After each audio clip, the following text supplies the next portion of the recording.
in the same locker room used 50 years ago by the first professional hockey team in Port Huron, the current one honors that squad on Flags Throwback Night at McMorran Place.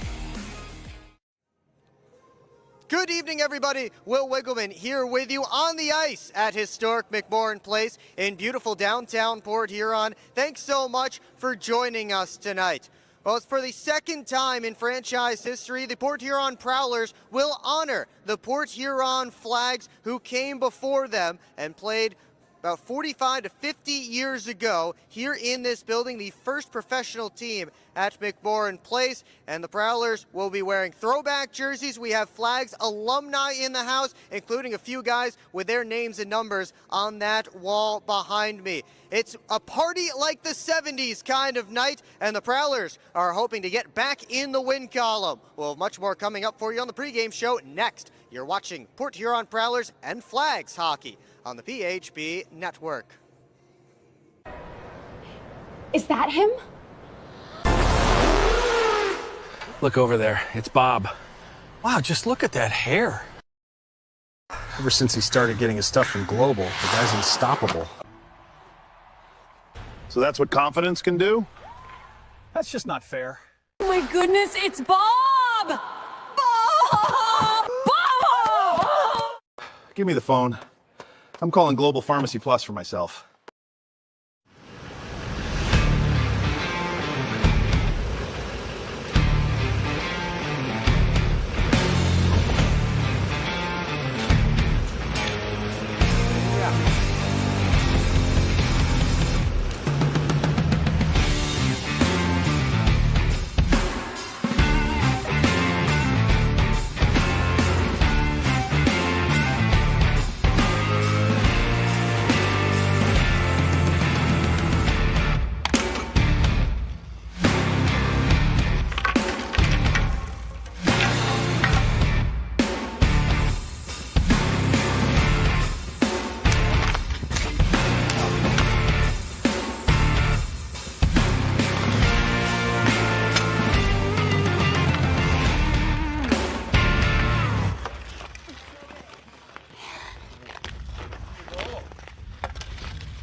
Welcome back here to McMorran Place on Port Huron Flags Night, as the Prowlers, who will from now on be known as the Flags for the rest of the evening, take on the Watertown Wolves. Thanks so much for joining us tonight as we throw it back to the 1970s, as the Prowlers will be wearing, again, these specialty jerseys and all kinds of other special things we have planned here for tonight. We will have former Flags broadcaster Doug Redford up here. We'll have alumni appearances in the building and so much more. So looking forward to all of that. But before we look ahead to tonight's game, let's take a look at what happened the last time these teams were out. And we start on the Watertown side. And boy, the Wolves have struggled in a big way over the last month and a half to 2 months. And that continued on Saturday night at home. Their final home game of the regular season and their final home game of 2025-26 went the opposite way as the Binghamton Black Bears crushed them 9-1. In that one, the Black Bears outscored Watertown 109-39. That's a 70-goal differential for the Black Bears in the season series, as the Wolves dropped 16 of the 17 meetings between those teams this year. On the other side for the Prowlers, they faced the Black Bears earlier on that weekend, lost to them, and then lost in overtime to the Danbury Hat-Tricks. Konstantin Chernyuk scored 2 power play goals to tie the game at 2 and then 3, both in the third period. And Grady Friedman scored the game-winning goal as the Prowlers ended up picking up just a single point on the 2-game weekend, one of a possible 6 points, and a tough one for Port Huron. Jamison Bork took the overtime loss after making 29 saves. Again, the Prowlers lose both games of the weekend. We take a look at what that means for the standings in the Empire Division, and, well, not too much, except that the Indiana Sentinels are no longer in last place, which is breaking news for people who have followed the FPHL all year. The Sentinels won last night in Topeka, so they jumped past the Watertown Wolves and into 6th. A little victory for a team in the Sentinels that struggled all year long and now out of the basement. And if the Prowlers sweep the Wolves this weekend, then it will be Watertown that ends up in the basement. Again, Watertown has lost 17 of its last 18. Take a look at some players to watch tonight. Wolves have a new signing here this evening, and that is Chris Affinati, who will be wearing number 4 tonight. 134 career FPHL games, mostly with the Danville Dashers, has played 8 years in the FPHL, 546 penalty minutes in 134 games. Affinati's time in the league dates all the way back to its inaugural season back in 2011. He's played, again, 8 total seasons, played 3 games last year with the Dashers Hockey Club, and hadn't played since 2019-20 before that. But Affinati getting back into it here tonight. On the other side, the Prowlers are getting a guy back tonight off the IR. That is Big Ben Brockway, who will be back tonight. He's been out since March 15th with a lower body injury. And the Prowlers' alternate captain, who sits 4th in the FPHL in penalty minutes, will be back and bringing his big presence back to the lineup. Let's take a look at where Brockway is in the projected lineup tonight. He'll be paired alongside Alex Johnson, which is not a pairing that we have seen much, if ever, since Ben Brockway joined Port Huron as a rookie last season.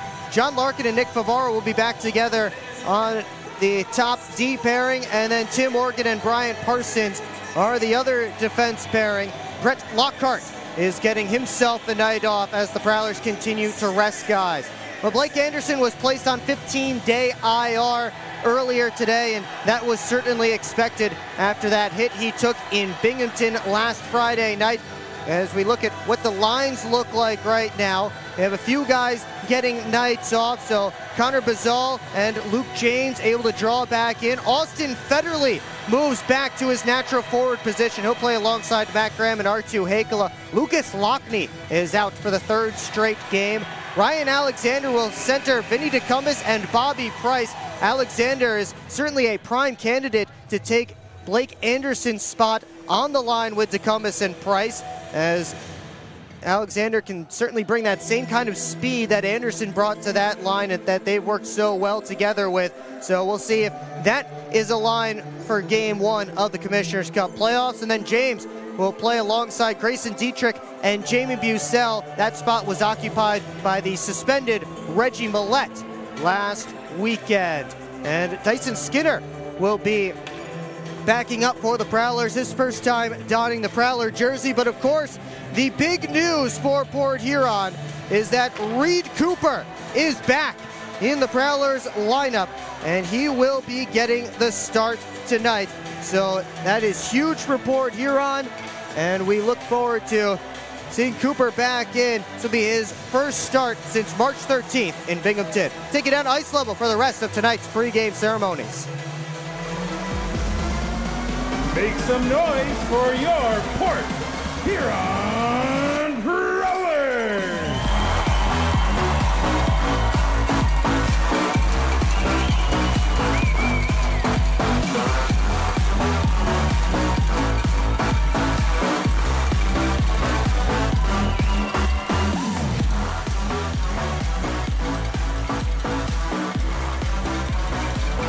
Whose house?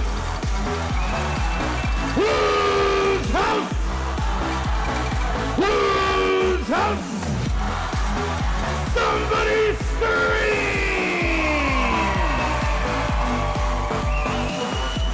Let's meet tonight's Orthopedic Associates starting lineup for your Port Huron Flags!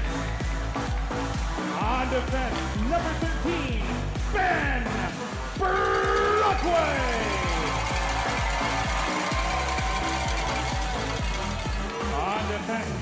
number 16, Brian Person. And forward, number 19, Austin Federley.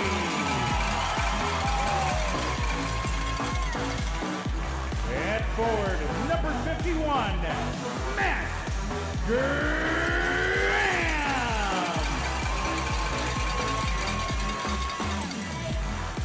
And forward, number 91, Connor Bissell. And in goal, number 33, Reed Cooper.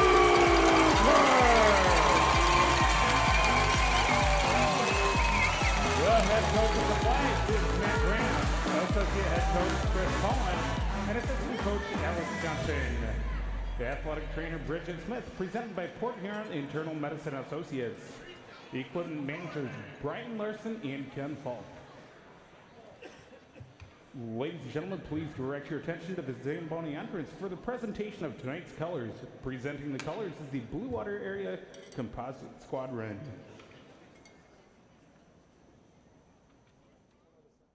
Former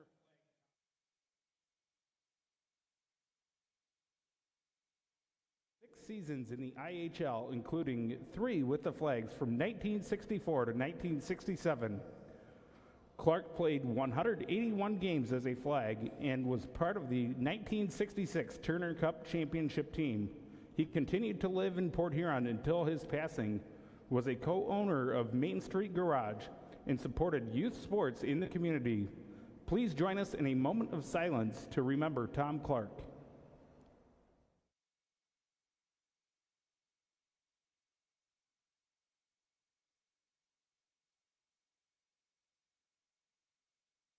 Your caps as we honor America and salute the men and women serving our country with the singing of our national anthem, presented by Duraclean by Mike Batchelor.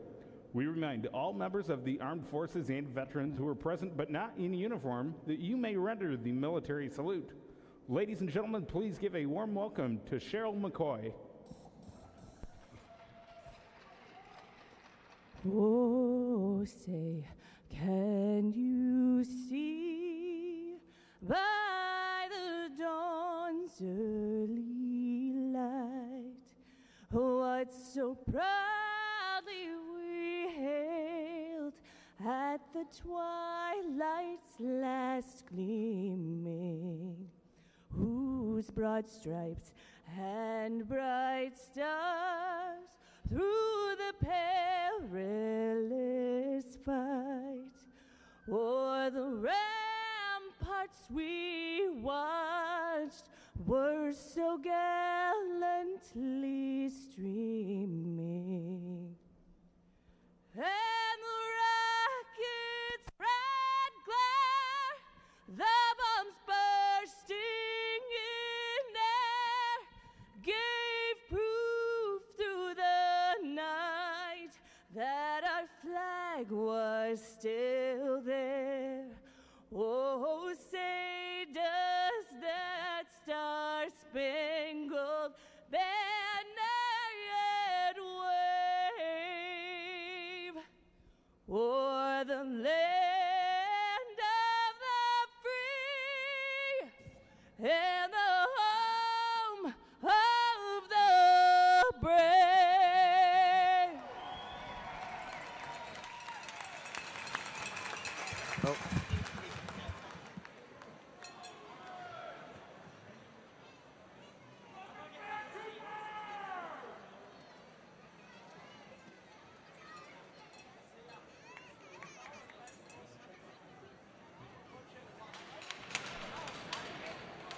At this time, could both team captains please report to the Zamboni entrance for tonight's ceremonial puck drops? The first puck drop tonight features some Flags players.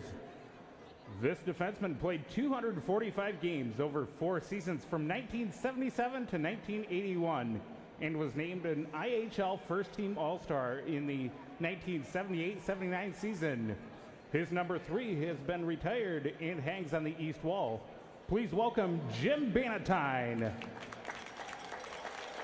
This forward scored 452 points as a flag, which ranks 4th in the franchise's history. He had over 100 points in each of his first 2 seasons in Port Huron, was named an IHL All-Star both years, and had his number 10 retired. Please welcome Larry Gould. This Port Huron native began his pro career with the Flags from 1976 to 1978 before he was drafted into the NHL by the New York Rangers. He finished with 85 points in 103 games before moving on to play in the National Hockey League and has his number 12 retired at McMorran Place Arena. Please welcome Mike McDougall. Our next guest was the voice of the Flags during their final IHL season in 1980 to 81. In 1984, he earned the College Best Play-by-Play Sports Award from United Press International. Today, he serves as a pastor at his church in Ada, Michigan. Please welcome Doug Redford.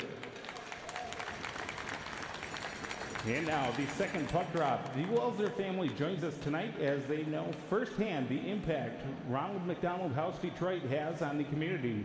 Not long ago, Lucas was fighting a battle tougher than anything you'll see on the ice tonight. Those are just the alumni that are here tonight.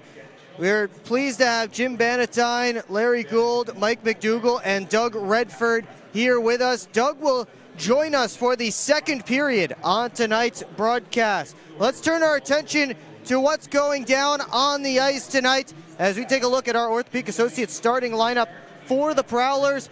It will be Connor Bazal sliding in with Matt Graham and Austin Federley up front, Ben Brockway and Brian Parsons on defense, and Reed Cooper in between the pipes for the Port Huron Flags. And that brings us to our starting goaltending matchup powered by Harrison Meadowfab. It will be Marshall McCallop going up against Cooper. McCallop had 40 saves on 49 shots in that 9-1 loss to the Binghamton Black Bears. Certainly not his fault that game, but he has had a tough go as the Watertown Wolf. 0-3 with the Wolves with a .554 goals against average and .866 save percentage. Meanwhile, Cooper, second in the FPHL in goals against average, save percentage, and shutouts. And there you see them getting set in their goal creases. How nice are those Port Huron Flags jerseys the Prowlers are sporting here tonight?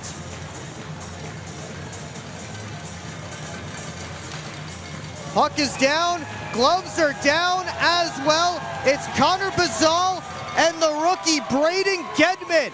Gedman, 20 years of age in his first pro game. He's throwing a good couple of rights. Bazal trying to push him down. Now Bazal's got the uppercuts going. And he takes Gedman down, and Gedman's leaking.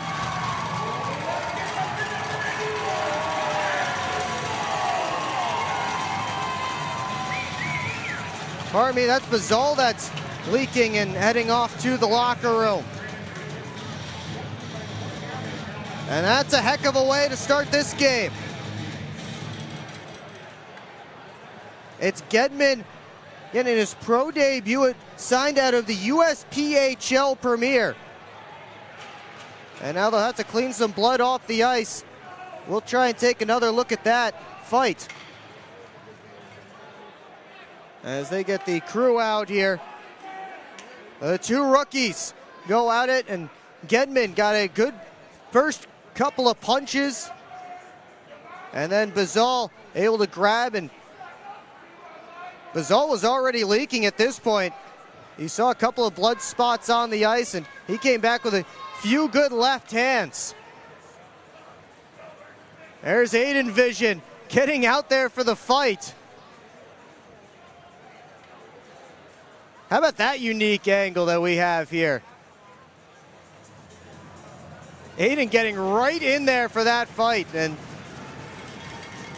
good last few punches from Bazal again, but how about the two rookies going at it? Bring some energy into this building right off the hop. And Gedman has been with the Wolves since March 26th. But this is the first time he has suited up. He's wearing number 44 tonight. They continue to fix the ice here.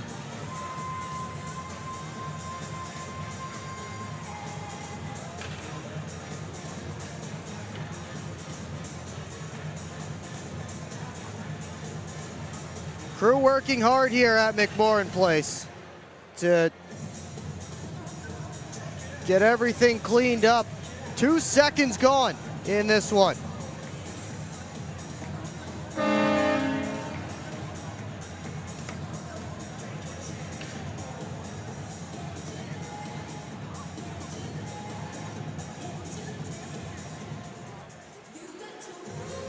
The cleanup continues, and Gedman and Bazal will each get 5 for fighting. Bazal again headed off to the Prowlers dressing room. He got cut open with that during that fight. R2 Hakel will come out with will be his regular line mates tonight. And now we're all set to go for face-off number 2 of this game. Tonight's referees are Jonathan Satarski and Chris Hoy. The linesman Brian Thurnauer and Jeremy McWalter. And we are back underway. It's time for hockey. Ben Brockway back in the lineup. His first game since March 15th. Chipped it up the boards. Austin Federley with a steal to the net. And a kick save made by McCallum. Launched ahead towards Chris Corrigan, number 18. Brockway throws the body into Corrigan. Back forward is Brian Parsons. And now Federley. Long lead pass looking for Graham. And it missed his stick. It goes all the way down for an icing.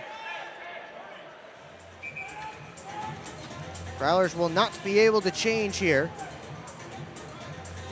Although players are coming off the Port Huron bench, and they take back the icing call, and they'll put the face-off at center. There's a good look at those beautiful Flags retro jerseys being worn by the Prowlers tonight. Second time in franchise history the Prowlers have donned Flags jerseys. And those will be auctioned off after the game. I'm sure they will go for a lot. I don't know if I'll be able to get my hands on one. Here's Dietrich with a pass across, looking for Jamie Bucell. He cycles it down low to Luke James. James didn't play in either game last weekend. He's back in the lineup as Favara loads one up and missed high. Hunter Hall at the red line, chips it in deep. Tyler Inlow and John Larkin go after it. Dietrich, oh no, he put it in his own net. Hunter Hall caused some trouble for Grayson Dietrich as he tried to stick handle in front of Reed Cooper, and the Wolves are on the board first, a minute 12 in.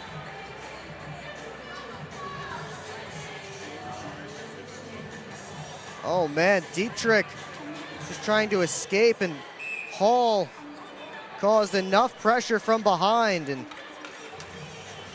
that is a tough way to give up the first goal of the game for the Port Huron Prowlers, or the Port Huron Flags, I should say. And it is 1-0 Wolves. Bobby Price trying to change that, able to turn it on net, and McCallum gets down on top and covers up.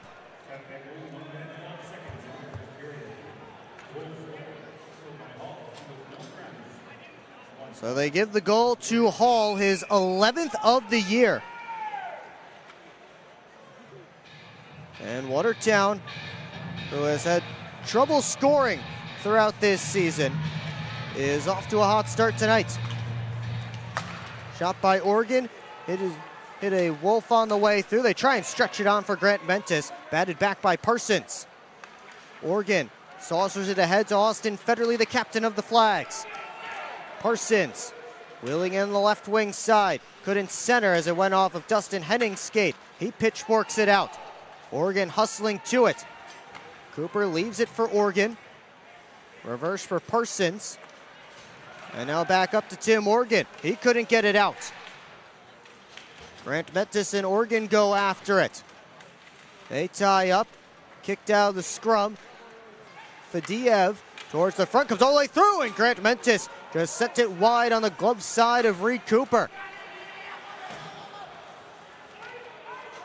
sent all the way down, and an icing here called against the Flags as Brian Dunford is the first one back. Well, the Prowlers and Meyer are partnering for the Goals for Good program. For every goal the Prowlers score this season, Meyer will donate money to deliver food to families in need in our community. So far this season, the Prowlers and Meyer have helped deliver over 10,200 meals. Off this face-off, Prowlers look to work out, and here comes Price working on Dunford. Price dangles to the middle, couldn't get a backhander off, and he cycles it low to Alexander. Centered out in front, looking for Larkin, cut off by Brian Dunford. It's Favaro. Off a stick, and now Alexander with it. Alexander wheeling up the left wing side. Ryan Alexander with a rising shot off the side of the cage. A few of the fans on this side of the arena thought it went in, but it hit the side of the net. And the Wolves come back in. John Larkin picks it up and sends it out to Dietrich. Dietrich spins back. Sent to Wolf tumbling. Larkin hands off for James. In front, Bucell scores! Jamie Bucell right in front, ties it.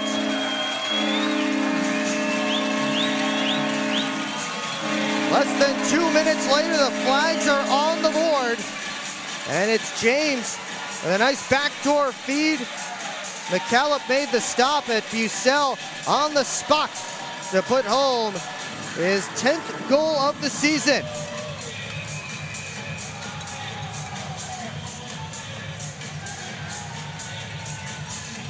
So the Prowlers get back to even. Just over 3 minutes gone in this one. And now Dietrich looking for more. Lost the handle. Bucell with a steal. James has to tightrope the blue line. Dietrich with it. Makes a move to the forehand. Couldn't slide it 5-hole on McCallum. Behind the net, in low. Up to Hall. Bangs it through. This one goes all the way down. No icing. No, Cooper hands off for Brockway. Backhands it all the way down. And that is an icing against the Flags. Their second icing already in this one. Luke James and John Larkin get the assists on the goal by Bucell. Larkin now has an assist in all 5 games he's played since turning pro. He's up to 6 helpers this season. Rookie out of Mercyhurst University, also played at Ohio State. Face-off win by James, swept back to Alex Johnson. James and Grant Mentis battling for it. Ryder fed it all the way across. Bucell got his stick in the way, but Dunford able to put it back deep. Grant Mentis cycled down to Fadiev. He was upended by Johnson. Penalty coming up against Alex Johnson. And the Wolves will go to the game's first power play. 4:01 into the Munger Physical Therapy first period. And here comes Alex Johnson to take a seat in the sin bin.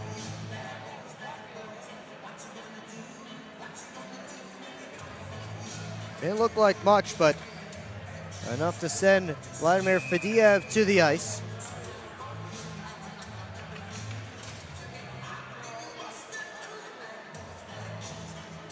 Prowlers PK, that is second in the FPHL, will go to work.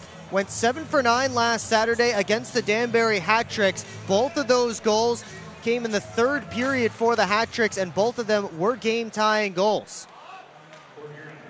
As this shot hit off a body on the way through, Graham sends it up the wall, and Hakala finishes the job to clear it all the way down. Wolves power plays 9th in the league at 18.5%. Went 0 for 6 last Saturday against Binghamton. Larkin one-hands it ahead towards Federley. Goes back to his natural forward position after spending a large chunk of this season on defense. Grant Mentis, Gordon at the top. Now Newman. Ryder swung and missed at a one-timer in the bumper spot. Gordon Right by that Flags logo on the near side. Ryder bumps it out. Now Gordon again. Long wrister, he scores! Matthew Gordon from straight on by the blue line. A power play goal, and Watertown has taken back the lead. 2 goals on 2 shots for the Wolves.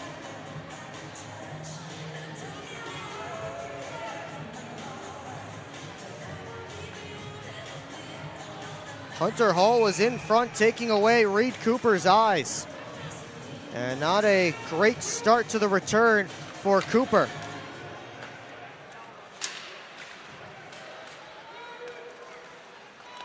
Prowlers trail again. Here comes Favaro with Hakala. Back to Favaro. He has to recollect the puck below the goal line, battling with Simard. Favaro in deep to the net. Loose puck. McKillop has it.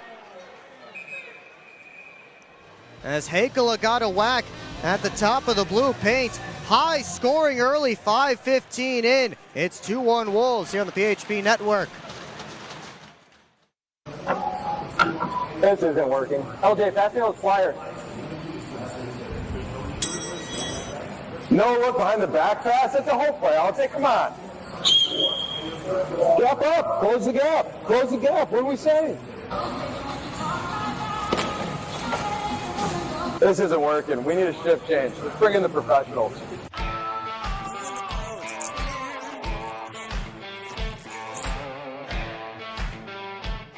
Hello, I'm home.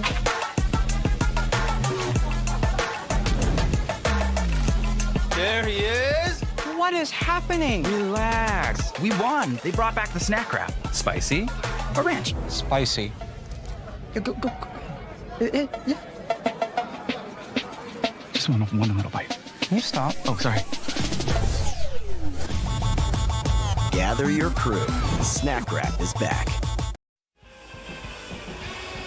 Back here in Port Huron, the Federleaf family has their Flags jerseys on tonight.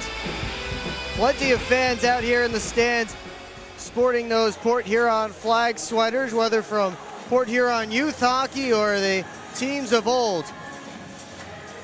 It's awesome to remember the history of Port Huron Pro Hockey. Flags were the first team in Port Huron. First professional hockey team played in the early 60s all the way to 1981. And a big part of the Prowlers even existing here all these years later.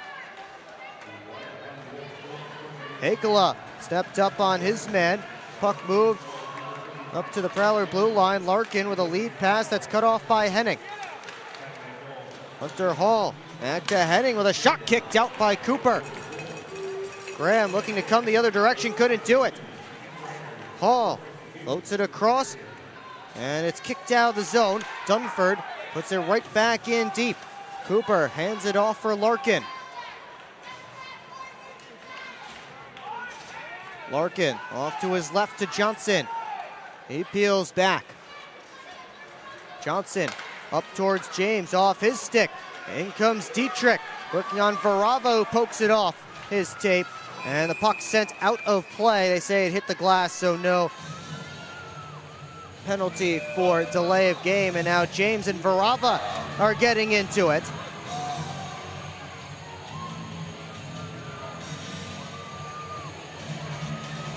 And now Brockway having a chat with Varava.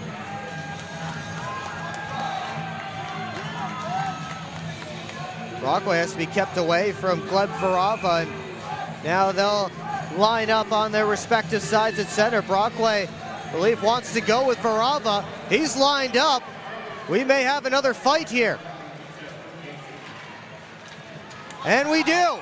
Ben Brockway and Gleb Varava. They'll move to center ice. Here comes our Aiden Vision camera out of the penalty box to capture it. Take your ringside. Varava throws the right. Brockway got spun around. Now they grab, and they come apart again. Brockway in his return to the lineup, hammering left hands. Varava with some rights. Now Varava going uppercut. Brockway comes back with a big right hand. Brockway's lost his helmet and they go down.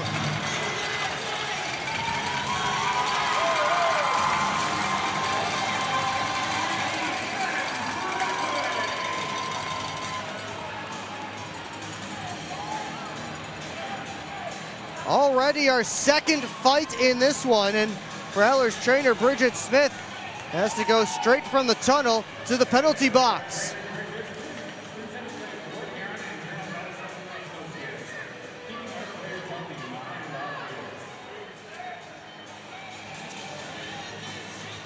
A little bit of barking still going on between those guys, but we'll get back to hockey here in a moment.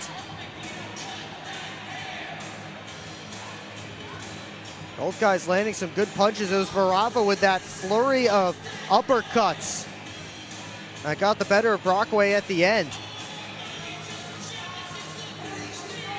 There you see it. And play continues here. It's Henning up to Grant Mentis. Popped out to the middle of the ice, but two Prowlers were there and neither could scoop it up. Larkin up the strong side. Price out to John Larkin. He skates with it. On his backhand, gets the puck deep. Ryder taken in by Alexander. Marquis Grant Mentis fed it up. Now sent towards Fadiev off his skate. And Cooper gathers it in to cover up for a whistle and a face-off.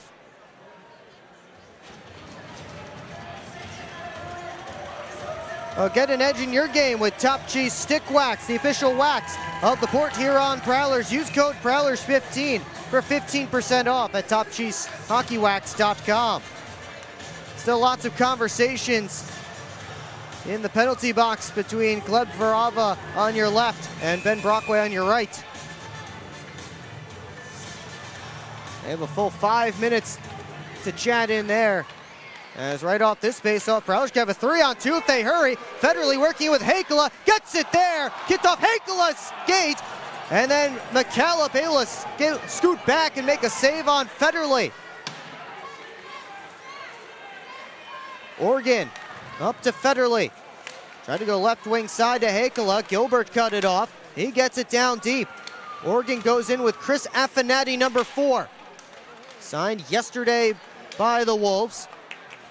He played back in 2011 with the Danville Dashers, has played parts of 8 FPHL seasons. Did play 3 games last year with the Dashers Hockey Club. James settles the puck down in his own end. All the way up to Favaro. Flags enter the offensive zone. Dietrich working downhill with a shot. That's swallowed up by McCallum right at the top of his crease. There's Connor Bazal back on the Prowler bench after getting some repairs following that fight. He's penciled in as the extra forward this evening, and there you see Chris Paulin having a word with one of the referees. That's Chris Hoy, the referee. So he gets set for a puck drop to Marshall McCallum's left, and now Hoy heads back over for some more words with Paulin.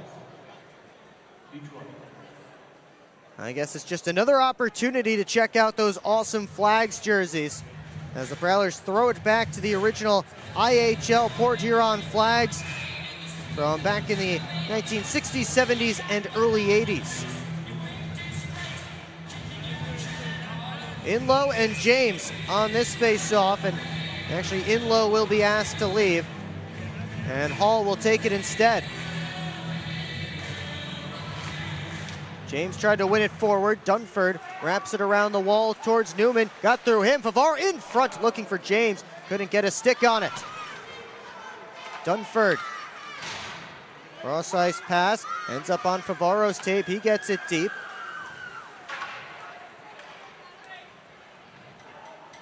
Popped out of the scrum. And it's Dunford again. James finishes his check on Brian Dunford. Wolves get it out. And here comes Corgan right up the gut. Outside Newman, his wrist shot off the glove of Cooper. Larkin pokes it ahead to James. Jamie Bussell with some skating room. Gets in. Bussell blew a tire as he tried to change directions. Puck gloved down by Oregon at the blue line, but they say he was over the line when he gloved it down. So offsides called here against the Prowlers with 11:28 to go in period one, and things have just not gone right for Port Huron.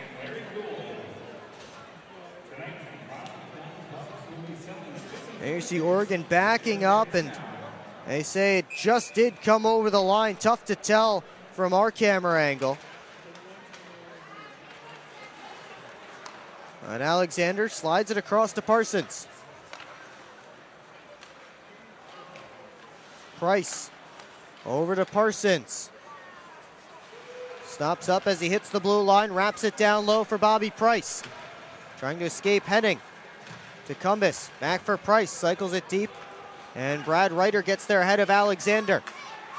Tipped along, Parsons steps in front of the pass. He walks the blue line, down low, trying to find a Cumbus who is sneaking to the back post. Alexander on his backhand. Off for Oregon, streaking down the wall. Price escapes, tried to center, couldn't find Alexander. That goes all the way down to Cooper's territory, and he leaves it for Oregon. Long float pass looking for Austin Federley fresh off the bench. Couldn't find him, and the Prowlers with another icing as they continue to look disjointed early on in this game.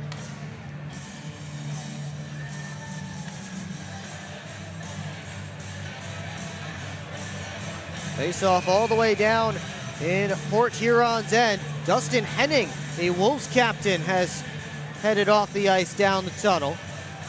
I didn't see anything that may have happened to him, so we'll see if we get an update on him at some point.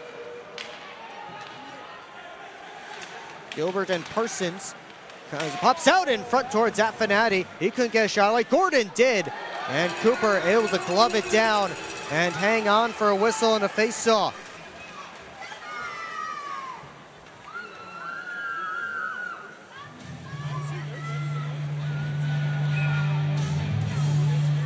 There's a chance for Affinati. Good stick there by a Prowler. I believe that was Arttu Heikala who prevented a high danger chance for the 46-year-old Affinati playing in his first game this season. There he is taking the face off. He lost it to James. Johnson, quick up towards Dietrich. Dietrich all the way across to James, has Bussell with him. James takes the shot over top of the net. Dietrich absorbed contact from Gedman, and Gedman went down on the reverse hit. They stretch it on, comes all the way to McCallum, and that means no icing. McDonald fanned on a headman pass. He has it back, goes off to his left this time. Gedman for Inlow. He left the puck behind and then tripped over the blue line. Alexander with Price going to the net. Got it there. Price just couldn't handle the pass. Back the other direction. Larkin stepped up. Now Oregon has it in his skates. Larkin off the left wing side. Plays it to an area for Alexander to skate into. Ryan Alexander looking for a play. Up top to Oregon, kept it in. Goes down low, Price around, and a turnaround shot deflected wide by Alexander. Alexander now for Price, behind the net.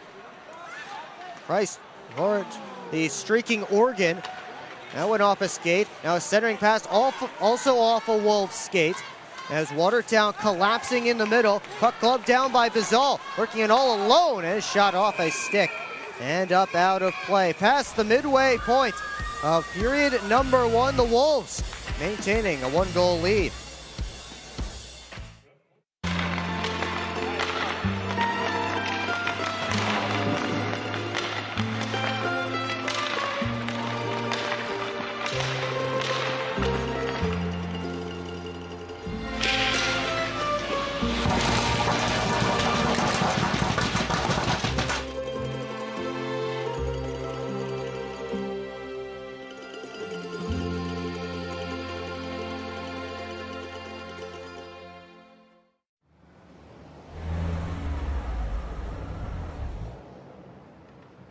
Hey guys, what's going on? Hi guys, we just stopped at Industrial Park Marathon to get some fuel and some snacks before the Prowlers game at McMorran. Nice. Yeah, we just stopped by here at Industrial Park Marathon so I can get a Slurpee before the game. Wait till after the game. If the Prowlers score 3 or more goals, Slurpees will be free. Thanks for the info. I'm going to get my Slurpee after, but we'll see you at the Prowlers game. See you at the game. Go Prowlers! Back here on the PHP Network, Watertown leads it 2-1 here on Flags Rebrand Night. And tonight, wearing an actual original Flags jersey. So, I got this from my father, Roger Beaton, who played for the junior team that came after the original IHL Flags left in 1981. There was a junior team called the Flags for a few years, but I talked about this a bit last week. The reason why the Flags are still revered and still talked about in this town, it gave that appetite, gave that love for hockey in Port Huron. Why? When one team left, another would come, because there's been an appetite. And Will, I know the fans have shown an appetite for Prowler hockey now that we've been here 10 plus years, paying homage to the past, but still looking forward to the future. Will, back to you. Thank you, Brady. And well, the only team that's been here at McMorran Place longer than those original Port Huron Flags, the Port Huron Prowlers. Connor Bazal chasing Ian McDonald. McDonald behind his own net. Rink wide feed, ends up on Ryder's tape. He wheels in, back pedals, sent it down low. Bazal tried to pop it out towards Grant. Grant Mentis swung and missed. And it's interesting to have both Grant Mentis and Bazal on the ice at the same time, because they have a lot in common. Marquise Grant Mentis and Connor Bazal, of course, both playing pro hockey here in the FPHL. They both have sisters who play pro hockey in the PWHL. Grant Mentis' sister, Michaela, plays for the PWHL Seattle Torrent, while Bazal's sister, Madison, plays for the Minnesota Frost, as there's a block shot by Bucell on a try from Grant Mentis. And it's certainly exceedingly rare to have a set of twins both play pro hockey, but how about them? How about the guys and the girls both playing in against each other in the same leagues?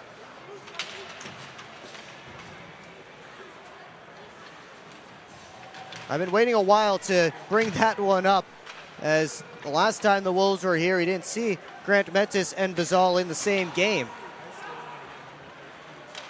There's Gedman with a chance out. Brockway regroups in his own end, bounces it up to Dietrich. Off to the right wing side, it's Johnson firing it all the way around.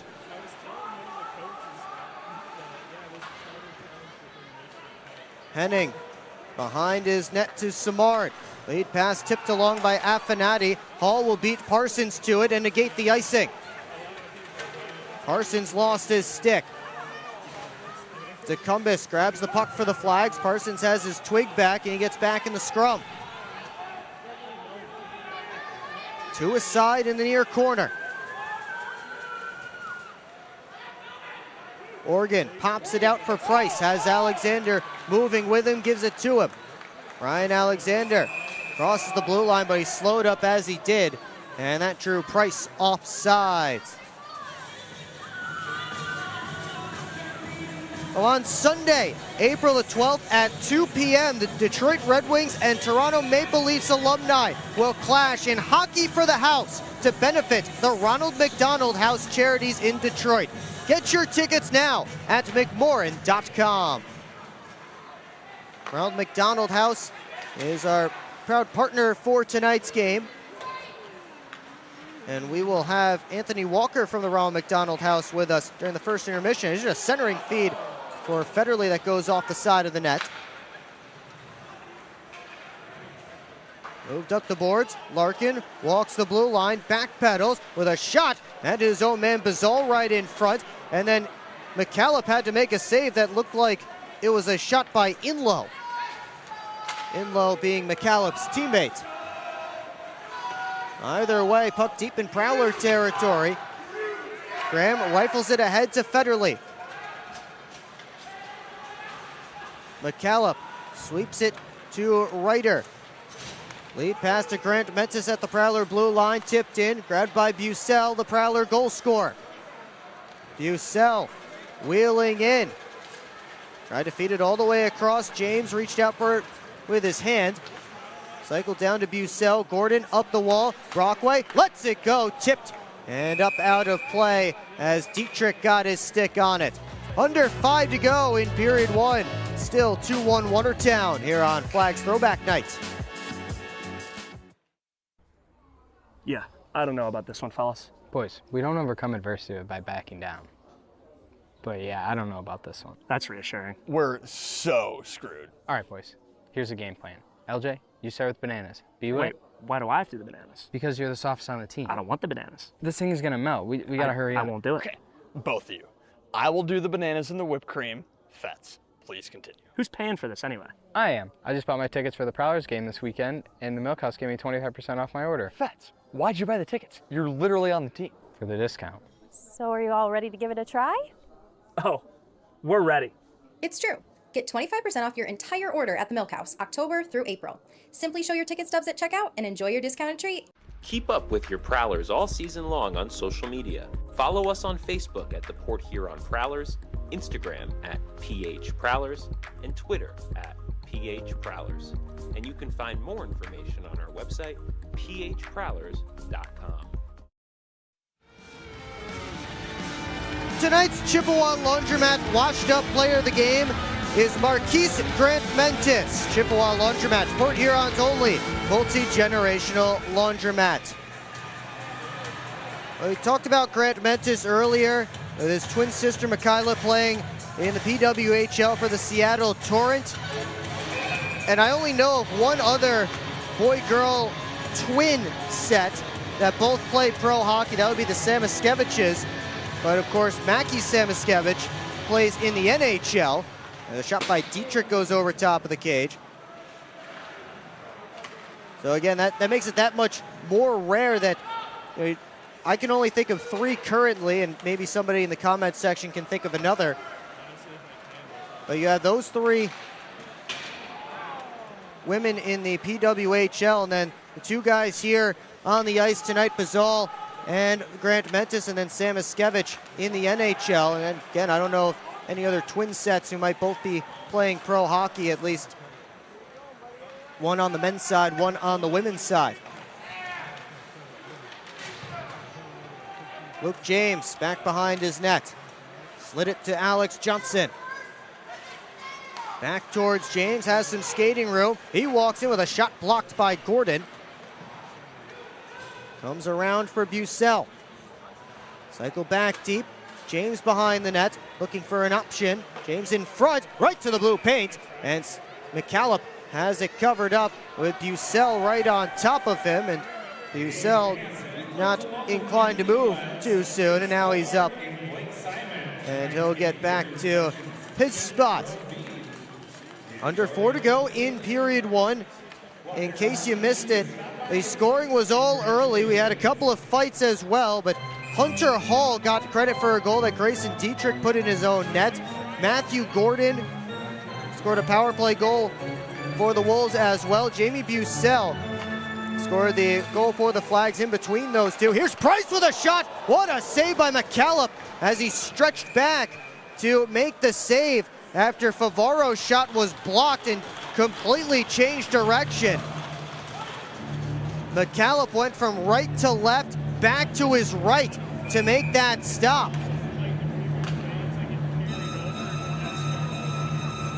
Keeping the Prowlers' leading goal scorer off the board. Bobby Price looking to become the first Prowler since the 2022-23 season to reach 30 goals. He's at 28. Here's Larkin. Gave it over to Alexander. He backhands it around. Favaro sends it right down deep again. The 2 captains come together, Federle and Henning. Here's Federle with a deke in front. McCallop stayed with him the whole way. Puck still loose. Alexander Lost it off a check, and now Gilbert gets it out towards Corgan. Austin Federley tried to outweight McCallop, and Marshall McCallop stayed right with him. Dunford, that's the puck down low. Varava centered in front, kick save, Cooper, rebounds there, and Cooper clamps the glove on top.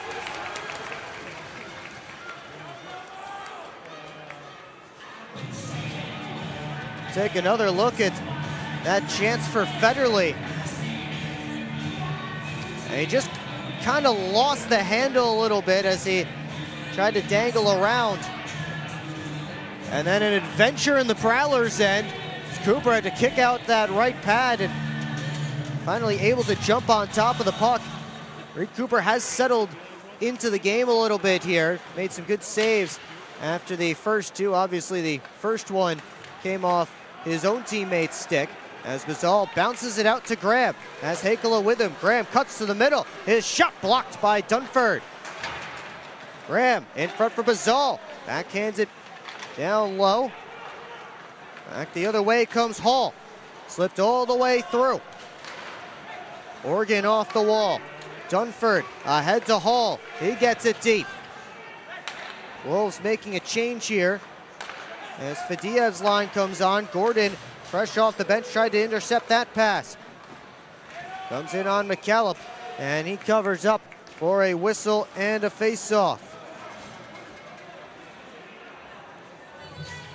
2:10 to go in period one. And it's the Wolves with a 2-1 lead on the Port Huron Flags. On Flags throwback night here at McMorran Place.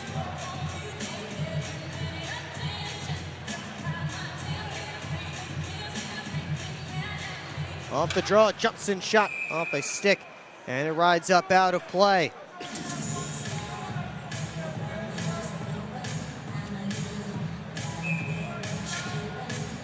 Bussell and Ryder back in the face-off circle.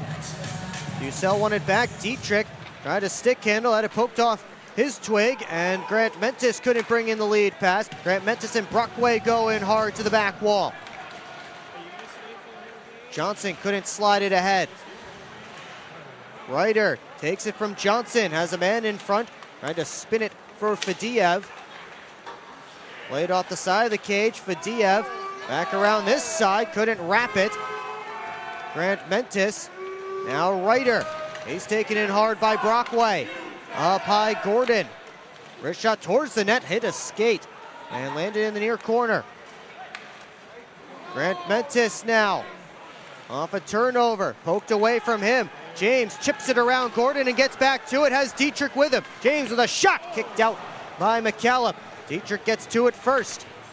Over to Favaro. Back to Dietrich. A rip! He scores!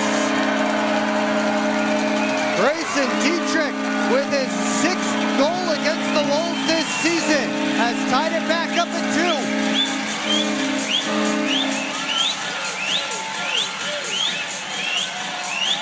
As the Prowlers get him working downhill.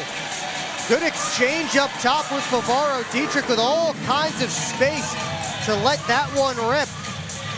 Overall for Grayson Dietrich, it's his 6th of the year, making his 5th goal, or yes, his 6th goal again against the Wolves this season. And the Prowlers back to even as we hit the final minute of play in period one. Nick Favaro up to Alexander. Now to DeCumbus. Handoff into the offensive zone. And offside the call at the blue line. Well, coming up in the first intermission report right here on the PHP Network, we will chat with Anthony Walker from the Ronald McDonald House, as they are our partner for tonight's game, and they are hosting the Hockey for the House on Sunday afternoon. Also take a look at some storylines, out-of-town scores, and much more. All that coming up on the PHP Network. That Hockey for the House will be awesome. They have alumni from the Red Wings and the Maple Leafs coming in, as they do just about every single year. And it's always a fun game, and we'll be giving them the use of our on-ice projector systems for that game as well. Kick save made by McCallum on the attempt, and he covers up for a whistle and a face-off. Prowlers out shooting the Wolves now 14-7 in period 1, but it is 2-1 or 2-2. That last goal by Dietrich being assisted by Nick Favaro and Luke James. So James with a 2-helper first 20 minutes.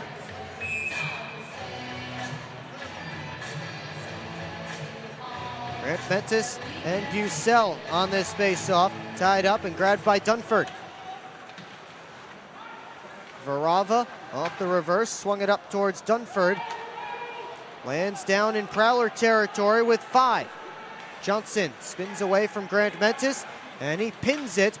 Centering fee picked off by Price, and that will do it for period number 1. Goals aplenty, a couple of fights as well, and the Flags and Wolves head into the locker rooms tied up at a goal apiece. Shots on goal favored the Port Huron Flags 14-7, and that man right there, Jamie Bucell, will not get to leave the ice quite yet, as he will chat with our Brady Beaton. And you can have a debate at home. Who has the better Flags jersey on right now? Is it Jamie Bucell or is it Brady Beaton? We send you down to them now. Down here on the ice with Jamie Bucell. Jamie, back and forth first period. What did you take away from the first 20 minutes? I think we just gotta we gotta stick to our systems and stuff. We're giving them some chances and everything, and I think if we stick to our systems, we're gonna really limit those, and I think we gotta get it on the forecheck a little bit more. You guys go down 1-0 early. You bounce back with a quick goal. Walk us through how you found the back of the net. Yeah, Deeds, LJ, and I, we're just trying to play hard. Get it down in their zone, and then go to work. And LJ was able to get it on the right side, and I just found myself going to the back post, and LJ fired one and kind of hit off their goalie, and I was able to bang home a rebound. Last homestand of the regular season, last weekend of the regular season, standings are set, but what are you guys really trying to work on and get ready for the playoffs with? Trying to stay mentally and physically and emotionally, prepared for playoffs and stuff. So, we're treating this game like a playoff game. So we got to get everything going into the first round and everything. So that's what we're looking to here to do this weekend. Well, Jamie, I'll let you get to it. I appreciate it. Good luck in the second period. Thank you.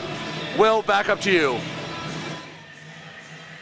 Thank you, Brady. That was Prowler's alternate captain, Jamie Bucell, who has one of the 2 Prowler goals so far in this game. Well, once again, coming up in the first intermission right here on the PHP Network, we'll chat with Anthony Walker from the Ronald McDonald House about the Hockey for the House game coming up on Sunday and much more. Also take a look at some storylines from around the league, the out-of-town scores, and much more. It's all coming up right here on the PHP Network.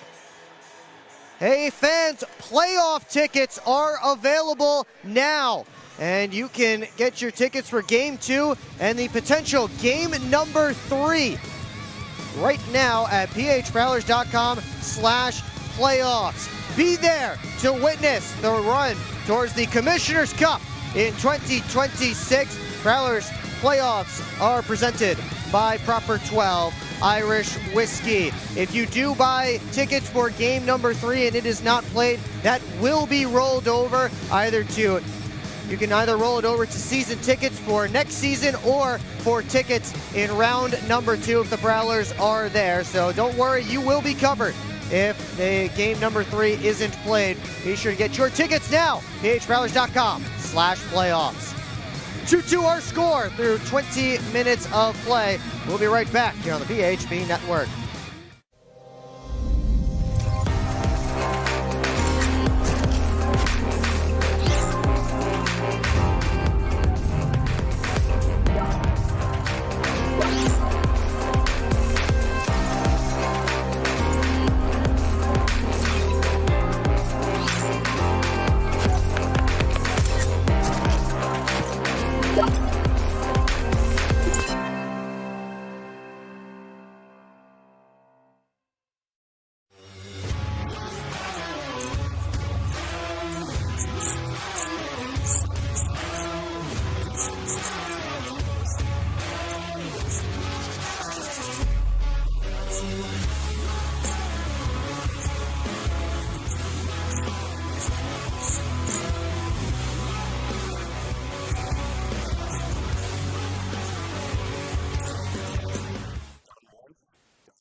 SMR Automotive Systems is part of the Motherson Group and a proud community sponsor of the Port Huron Prowlers.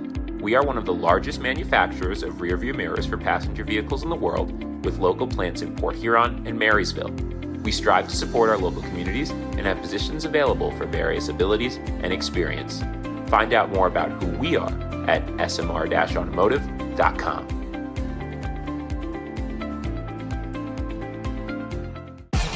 What's more authentic than a Hungry Howie's Detroit-style pizza?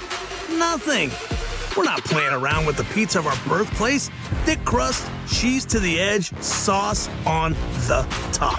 Where it belongs. We've seen a lot of fakes out there. Not here. This is authentic Detroit-style pizza. Order yours now online for $12.99. We sauce the top and rep for the 313 everywhere.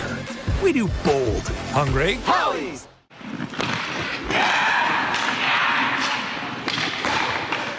Hockey is like a business. One missed pass can derail the perfect plan.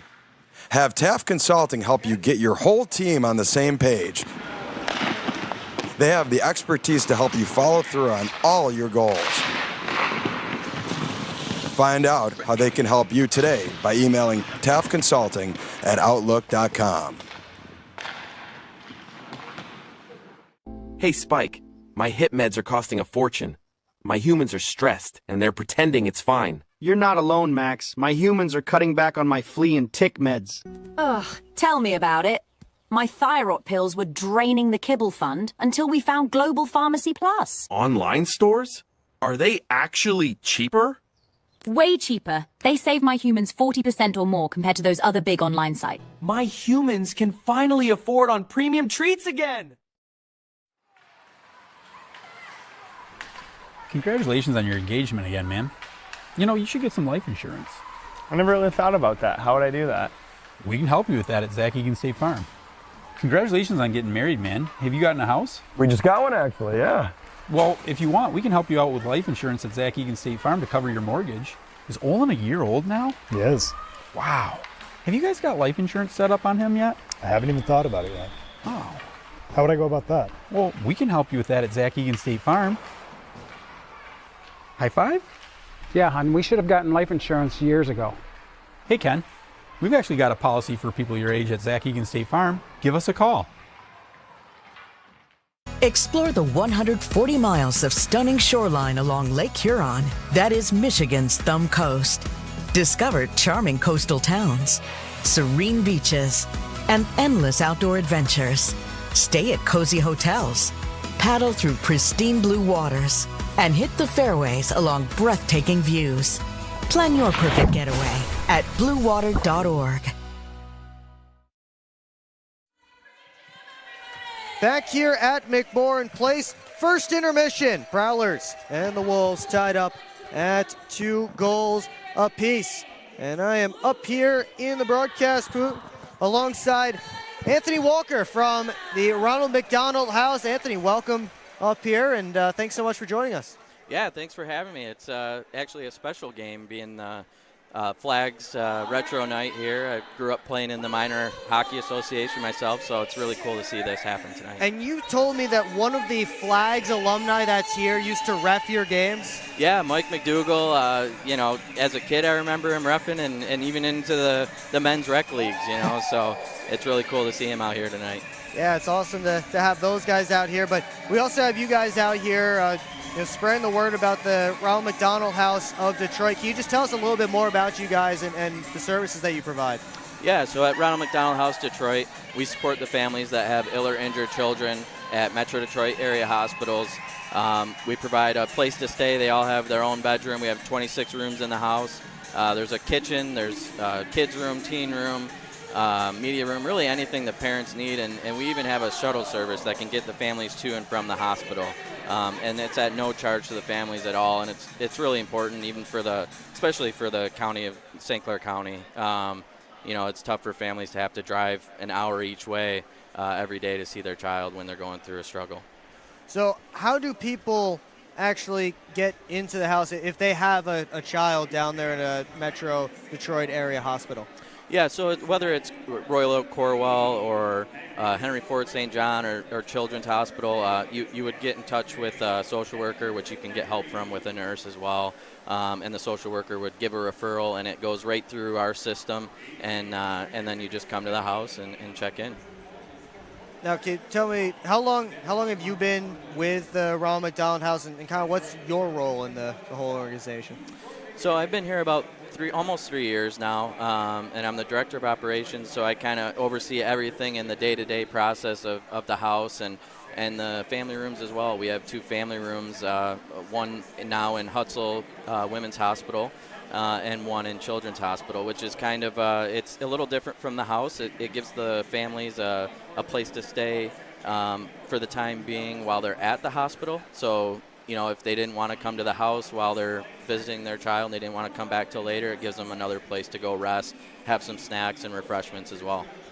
Well, I always ask whoever I have up here for interviews what they think of their logos down there on the ice. Oh, it's amazing. It looks great. We actually just had a rebranding, so it's really cool to see the new logo on the ice. It really looks great.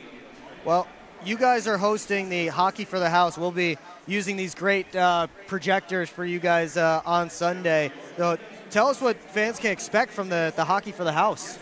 Yeah, so it's going to be a great time this Sunday at 2 o'clock. The Red Wings alumni will be taking on the Toronto Maple Leafs alumni, so I'm sure we'll get a few fans from across the border as well. But it's going to be a really good turnout, I think. We had the Border Cats last year, so we decided to up it a notch and get an original 6 matchup. So I think it's going to go really well. Yeah, and how can people get their tickets now? Because you know there's going to be a long line out the door. Yeah, yep. If you can go on to McMorran's website, it's right on there. Just search for the event and then hit more information, and the link's right there for buying tickets. What are some other ways that people can support the house other than coming out to the game tomorrow? So other ways to support the house, you can go on our website at rmhc-detroit.org. Right on there, it says how to help. You can volunteer. We always need meals at the house, so you can come down, bring a group, and make a meal, whether it's co-workers or friends. And it really helps the families in their time of need. It's something they can eat on the fly. And then, yeah, of course, just donating. You can donate your funds. You can have a third-party fundraiser. There's really a lot of ways to get involved at the house. But all the information's right there on our website.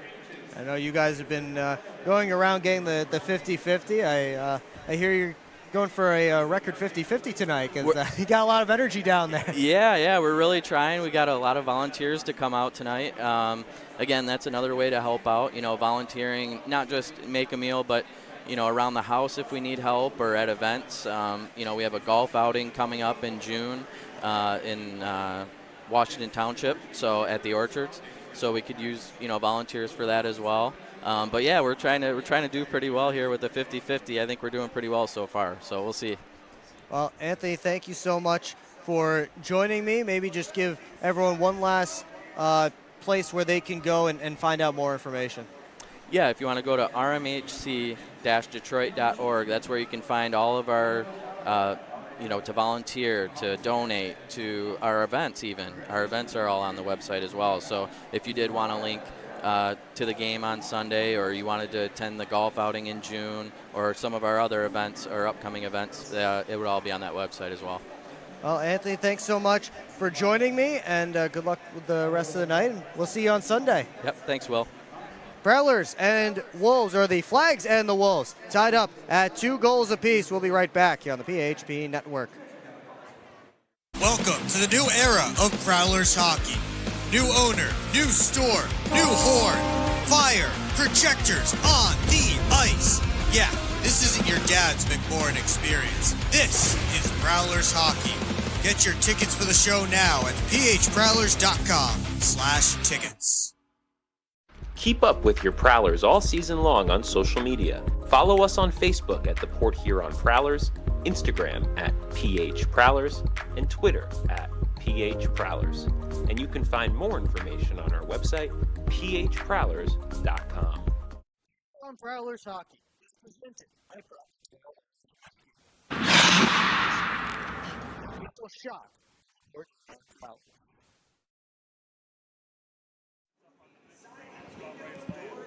Oh, yeah.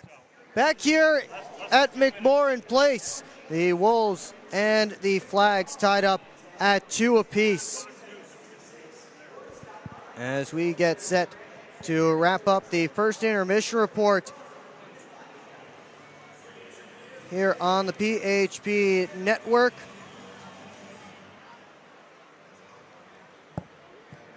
Let's take you around the FPHL. We start with our FPHL storylines here, and we start with Romeo Terrain, a member of the Prowlers training camp who was suspended for 8 games after what was a wild ending to the Sentinels' win over the Athens Rock Lobsters last Saturday.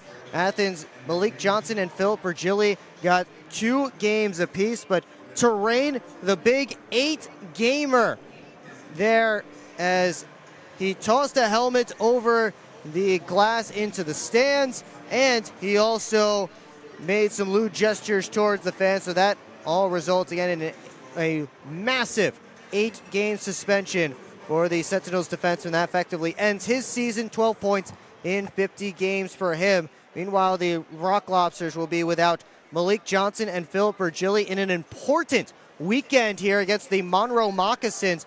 Whoever comes out of this weekend with more points between the Rock Lobsters and the Moccasins will win the Continental Division, and if they come out with the same number of points, it will be the Rock Lobsters who take the Continental Division title. But those are 2 big pieces for the Rock Lobsters that they'll be missing, and the Moccasins do have to sweep that weekend. So we'll see if they can, and see if they can take the Continental Division title. Well, the Topeka Scarecrows placed Boston Bird on season-ending IR. He has 28 points in 50 games this season for the Watertown Wolves and the Topeka Scarecrows. Meanwhile, the Ice Cats have signed Nolan Sargent, who needs 2 games for playoff eligibility. He played 3 games with the Monroe Moccasins earlier this season, a collegiate signing out of Fitchburg State University. So he may become a factor for the Ice Cats come playoff time. Again, Boston Bird, unfortunately, will not be a factor for the Scarecrows come playoff time. Those are your FPHL storylines presented by Thumb Rust Control. Keeping it around the FPHL, here we take a look at our out-of-town scoreboard presented by Love After Hours Boutique and Boudoir. And we start with the Binghamton Black Bears and the Danbury Hat Tricks in Danbury Black Bears with a 1-0 lead midway through period 1. Jacob Shankar with the only goal there so far. Blue Ridge Bobcats, who will be the Prowlers' opponent in the first round of the Commissioner's Cup playoffs, are visiting the Twin City Thunderbirds right now in Winston-Salem, and it is scoreless as they play midway through period 1.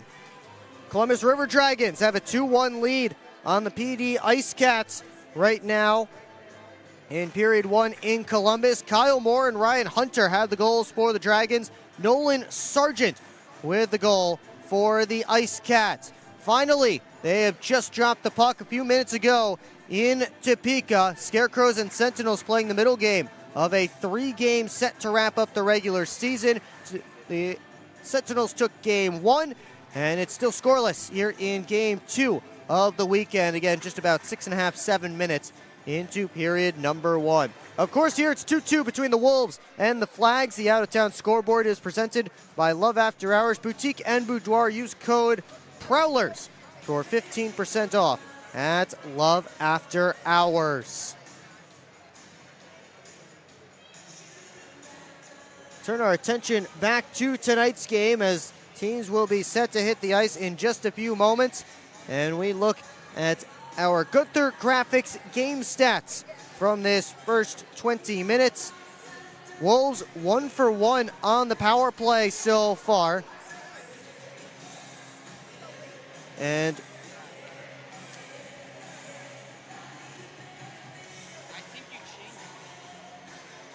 It's, of course, the game tied up at 2 apiece.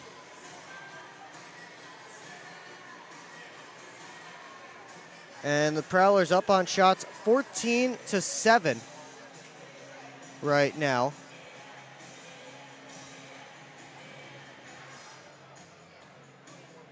And hopefully we can get this up for you in just a few moments.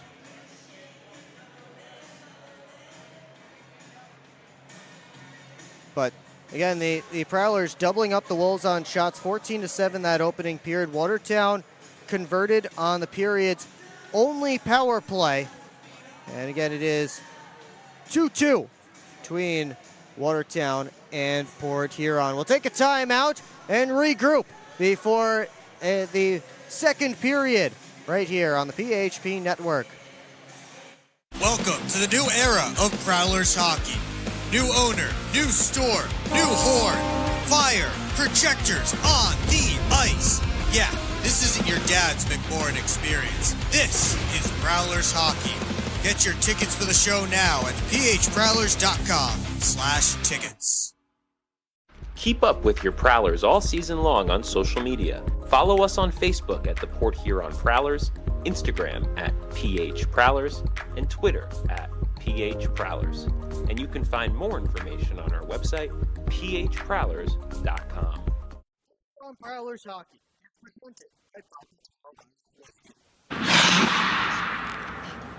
Shot.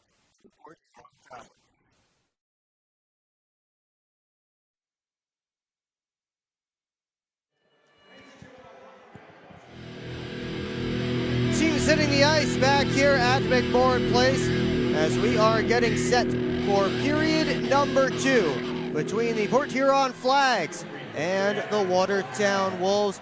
Will Wiggleman back with you on the PHP Network. Thanks so much for tuning in with us. See the Wolves hitting the ice here, led out by Marshall McCallop.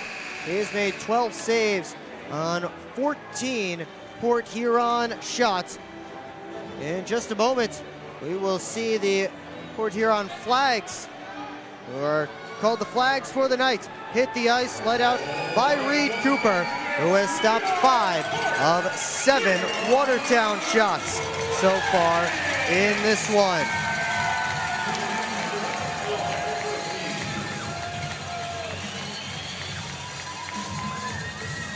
There's Connor Bazal. Had to get some repairs after the fight early in that first period, right off the opening drop, as he fought Brady Gedman, who's making his pro debut tonight. We're just about set for the Hungry Howie's second period, and we'll see which of these teams can find the next goal. The Wolves have led both times in the first period. They had 1-0 and 2-1 leads. There we take a look at the men between the pipes, or at least the goal creases. Reed Cooper comes back to his crease. And we get set for period number 2, and I'm pleased to welcome somebody who used this booth before I did. Doug Redford, a former Flags broadcaster, joining me up here. Doug, welcome in. Well, thank you, Will. It's an honor to be here, and I'll tell you what, those steps have gotten a lot longer and higher over the years. Well, we were talking before the game about how great a view we have here. There's a shot by Alexander that's fought off by the glove hand of Marshall McCallop. I mean, just a perfect vantage point up here as far as distance to the ice goes. It's an outstanding view and outstanding arena to watch hockey. I have watched hockey, professional hockey, I think, Will, in probably more than 40 arenas in my lifetime, and this is without a doubt the best in terms of getting the fans close to the action. You're right on top of play here. It's amazing to watch. And we love having the fans all around the glass as we do, as there's a face-off coming up deep in Watertown territory. And we got the fans down here at Section 9. Boy, they're in it, aren't they? Wow. They love it. Section 9's our rowdy section. You remember if there was did you guys have a particularly rowdy section back in the day? Yeah, back in the day, they were called the East Upper Rowdies. And that section really doesn't exist now like it used to. Back in the day before netting was placed, people were foolish enough to sit in chairs 10 to 15 feet away from the glass behind the goal. And people did get hurt, and sometimes pretty significantly. But man, if you wanted to be close to play, that's where you went. They called them the East Upper Rowdies back in the day. Yeah, our rowdy section is right down here in front of the broadcast booth. So, of course, sometimes overhear things that are not meant for air. As Matt Graham dances his way to the net. Kick save made by McCallop. And the Wolves look to go the other direction. Trevor Newman sent the puck in. Ben Brockway back for it. Backhands it around, right on goal. Comes to Newman, and Cooper makes the save with Newman right on the doorstep. Prowlers clear it all the way down, or the Flags do, I should say, and we get the icing. Boy, a little bit different to get used to that, isn't it? Yeah, yep. Yeah, trying to change the team name mid-season. I guess that's why they don't do that normally, changing team names mid-season. I'll tell you what, though, Will, it is so exciting to see those Flags jerseys again out on this ice here at McMorran Place. It just brings back so many great memories from now decades ago when that team was in existence, and what fun it was. Here comes Jamie Bucell, has one of the Port Huron goals. Watertown sends it out as Fadiev puts it all the way down, and icing called again here against Watertown. So you said when you were up here, the booth was actually down on the other side where you sat, correct? Yeah, it was on the east side of the broadcast booth, so directly kind of just down the row from where we are right now. But the view is almost identically the same. It's outstanding, and it just appears, based on what I see from here, that the lighting has been dramatically improved here in the arena as well. Oh yes, the lighting is much improved, and we can change the colors and all that fun stuff. I don't want to say that we played by candlelight back in the day, but often it felt that way. It could be pretty dark in here. So John Larkin had his pass intercepted.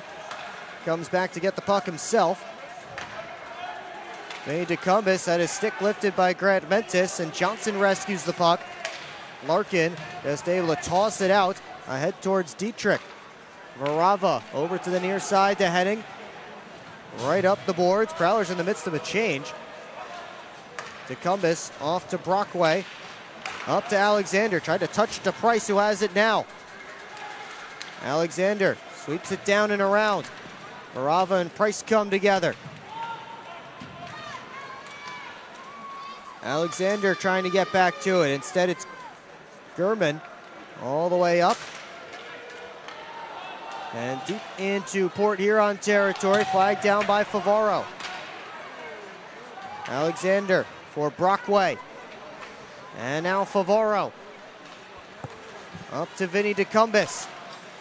Couldn't get in, and Newman goes the other direction. Oregon hustling off the bench to defend the rush. Gilbert off the side of the net, and the Prowlers escape that danger. Parsons. Ahead to Alexander. And now Austin Federley just saucers it over to the near side corner. Inlow looks to move out the other direction. Samard now. Backhands it to an area, only Matt Graham there. Federley picks it up off the near side boards. Backpedals down to Bazal. Now Oregon with a wrist shot, knocked down by McCallop. Rebound, pushed over. Federley tried to sweep it back on. Couple more saves and it's in! Matt Graham finally able to put it home, and the Prowlers / Flags have their first lead of the night.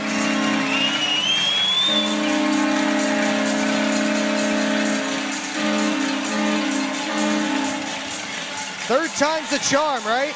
Yeah, persistence there really paid off. They just kept whacking and hacking at it, and finally they got it over the red line, and they just stuck with it, kept their nose right in there, and put another one up on the board for the Prowlers / Flags. 19th of the year for Matt Graham. Again, the first lead of the night for his club.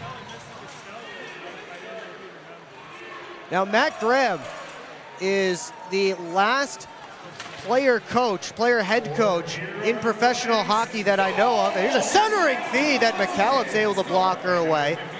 Definitely in North America, but as far as I know, again, the last player head coach.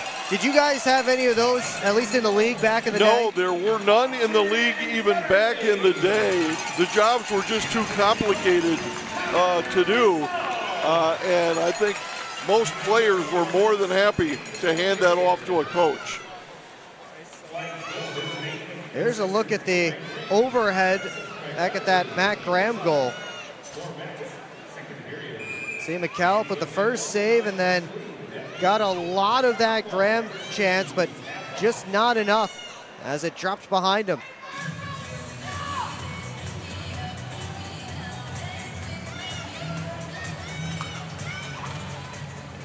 Ian McDonald keeps the puck in at the blue line. Deposits it to the far corner. Fadiev overskates it. Johnson up to Price. Try to go to DeCumbus. Good hand-eye coordination there from Grant Mentis, but he sent it right out of play. Now, for those who don't know at home, Flags were in the IHL, and that was like a second-tier league to the NHL, kind of a competing league with the AHL, right?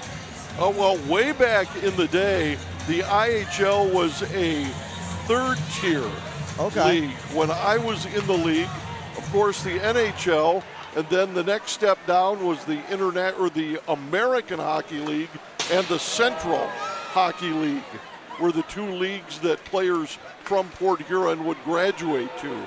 An interesting little fact about that 80-81 season here, real quick, Will, and that is the Saginaw Gears, who won the Turner Cup that year.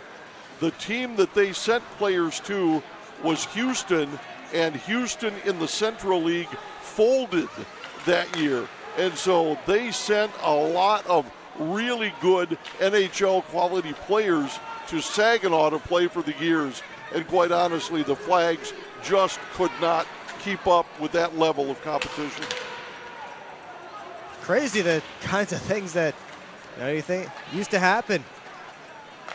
As here comes Austin Federley, gets to the middle on his backhand and is stopped by McAlp, and then Federley going back after Fadiev, who dumped him as he was shooting.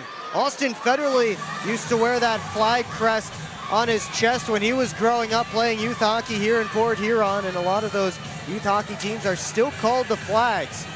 We will take a timeout here. 14:09 left to go in period 2. Federley's club is ahead by 1.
How about some old newspaper clippings here? Mo Morissette of the Port Huron Flags scoring his 200th IHL goal. And one of the things, Will, that you notice about that photograph is that not only do the players not have any helmets on, but the goaltender has a very crude face mask, and they were very thin fiberglass back in the day. And to say they offered almost no protection. Oh, there's one from Austin Federle, the Port Huron guy. Just sent it in from the wall, and McCallum wasn't ready, and the Flags have a 4-2 lead.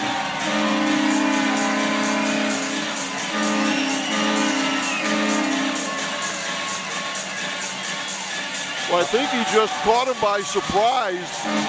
The shot came from the near boards and was so quick that it just snuck in just inside the post. And you could tell the goaltender really didn't see it, nor was he expecting it, as he barely moved. 8th of the year for Federle, who we mentioned is back up at forward tonight after spending a lot of the year playing defense.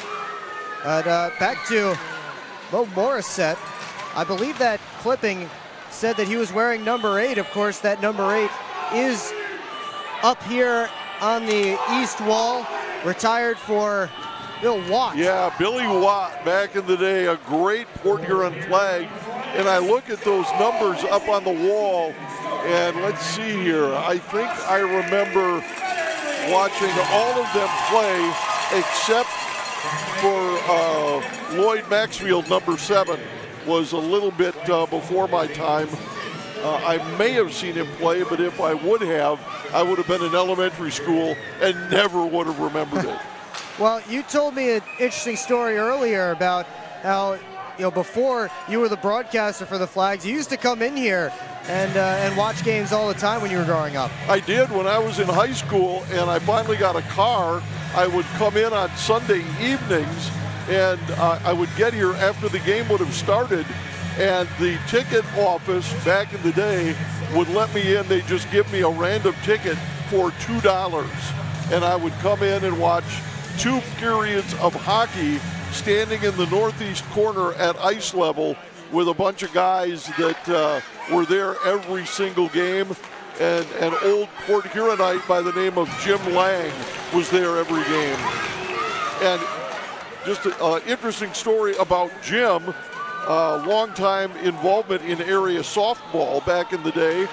And one evening, Will, when I was broadcasting, we had the old Scoro game at center ice, and Kaywood Auto up at the north end was sponsoring. If a contestant shot a puck from center ice through a very small hole in a board in the goal, they'd win use of a car for a year. And Jim Lang did that, and the place went crazy. Wow. I wish I could do that. That's impressive. Just sheer luck is all it is.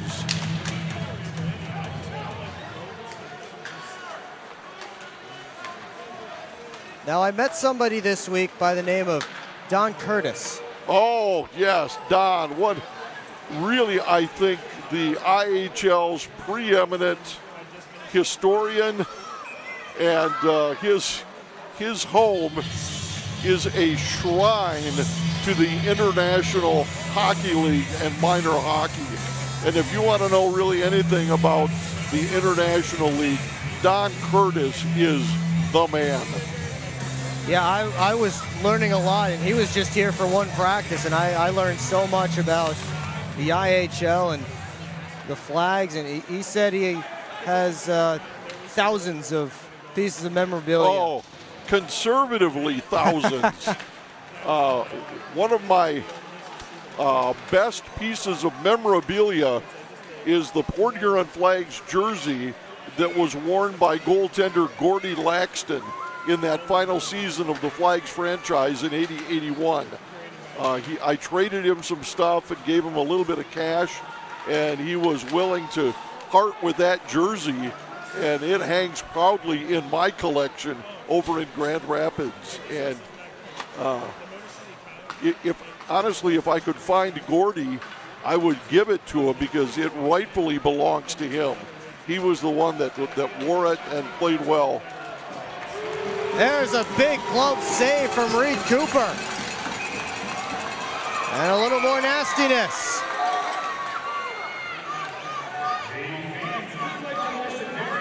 Reed Cooper flashing the leather on that stop. I'll tell you, Will, one of the things I'm really excited to see is the crowd here this evening. Not only are they into the game and active participants, but boy, I don't know what the paid attendance is, but man, just a great turnout tonight. And this is what this city needs to do to support hockey in Port Huron. This hockey needs to stay in Port Huron, and this is just exciting to see. It's been really exciting all year, really, for us, is the investments made by our new ownership group, and the commitment he made to keeping the Prowlers in Port Huron. As there's a shot block from Bobby Price. And as soon as he took over the team, they extended the lease 3 more years beyond this one. Oh, that's with great. McMorran. So this is actually the second longest tenured team in Port Huron history after the original Flags. That's exciting to see, and I hope they overtake the Flags in that category, because for a town of about 35,000 people or so, to have a hockey team like this Prowlers franchise, it's an honor for this town, and Port Huron needs to support Prowlers hockey, no question. Jamie Bucell works into the offensive zone, dumps it around. Dietrich able to find it for a moment. And now here comes Watertown. Corrigan put it off the glass. Battled for at the blue line. Parsons for James.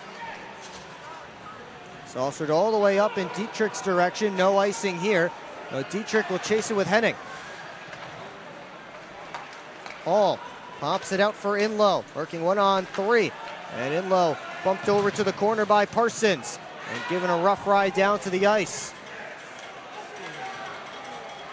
Johnson able to dig it free. Graham floats it ahead looking for Dietrich. And McCallum clamps the glove on top. And a penalty may be coming up here against Grayson Dietrich for that snow shower that he gave Marshall McCallum. Interesting story from the old eye, Will. The 1980-81 season saw the Flags at one point mid-season be down to just one goaltender. And the rule was, of course, that you had to dress 2 for every game. And because Port Huron, the Flags, were kind of at almost the lowest professional hockey level, there's no place we could go just to pull somebody up. And so what they did, they contacted a former goaltender who played in the early years of the Flags in the early 1960s. The man's name was Norm Jacques, and unfortunately Norm just passed away in the last couple of months.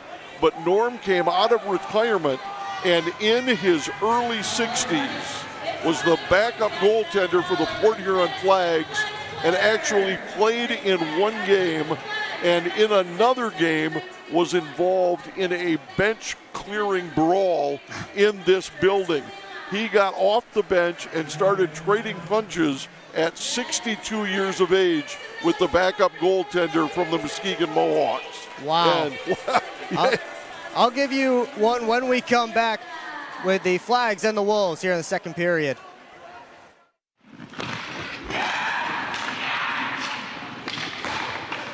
Hockey is like a business. One missed pass can derail the perfect plan. Have Taft Consulting help you get your whole team on the same page. They have the expertise to help you follow through on all your goals. Find out how they can help you today by emailing taftconsulting@outlook.com. Explore 140 miles of stunning shoreline along Lake Huron in Michigan's Thumb Coast. Begin your adventure on a blanket of golden sand at one of our serene beaches. Connect with the historic atmosphere of our region's nautical influence and reconnect with friends under a blanket of stars. Plan your perfect getaway at bluewater.org.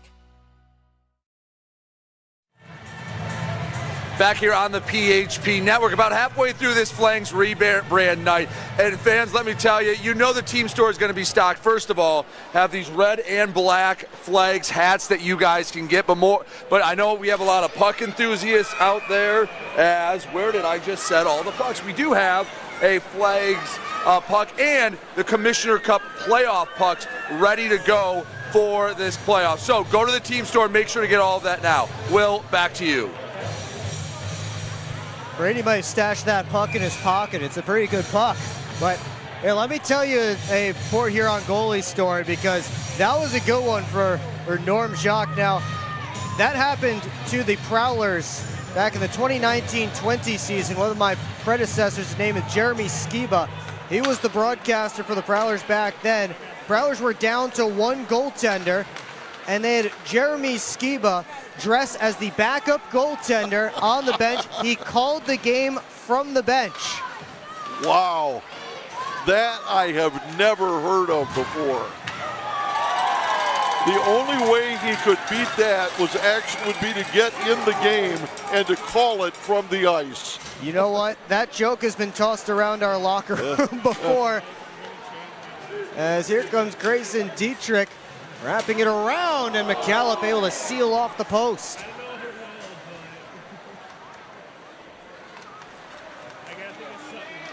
So I guess strange backup goalie stories runs in Port Huron hockey's blood. Well, I think to be a backup goaltender, you've got to be just a little bit off anyway. I mean, that's just kind of a rule for the road. Whistles blow behind the play. Brian Parsons is heading to the box for slashing. And the Flags will be shorthanded for the second time tonight. Zip Sauce Burger is located in the Industrial Park Marathon. If you're looking for a pregame meal, Zip Sauce, the official burger of the Port Huron Prowlers. Well, Parsons got caught. He was battling with Marquise Grant Mentis behind the play, and there he is, sitting in the sin bin. Parsons, the Prowlers leader in penalty minutes, now up to 200 this season. That's good for third in the FPHL. So the old Flags, Will, back in the late 1970s, had a defenseman by the name of Archie Henderson. And Henderson stood 6 feet 9 inches tall and was getting close to 7 feet on skates. In the late 70s, 1976-77, Archie amassed 419 penalty minutes. Wow. I've heard a few Archie Henderson stories, not just from his time here, but also other places. But he was just a tremendous man. He was, he had this demeanor on the ice, but off the ice, just as kind and considerate as you can imagine. But man, you did not mess with him on the ice. So that would be over 400 penalty minutes in roughly how many games? Well, we played a full 82-game season back in the day, yep. I don't know if anybody can do the math at home, how many penalty minutes per game that is, but I bet it's a lot. He spent a lot of time down there in the penalty box.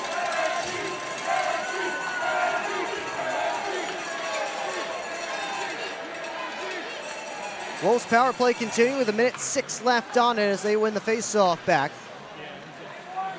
Dropped off for Inlow. Walking in with a shot, missed wide.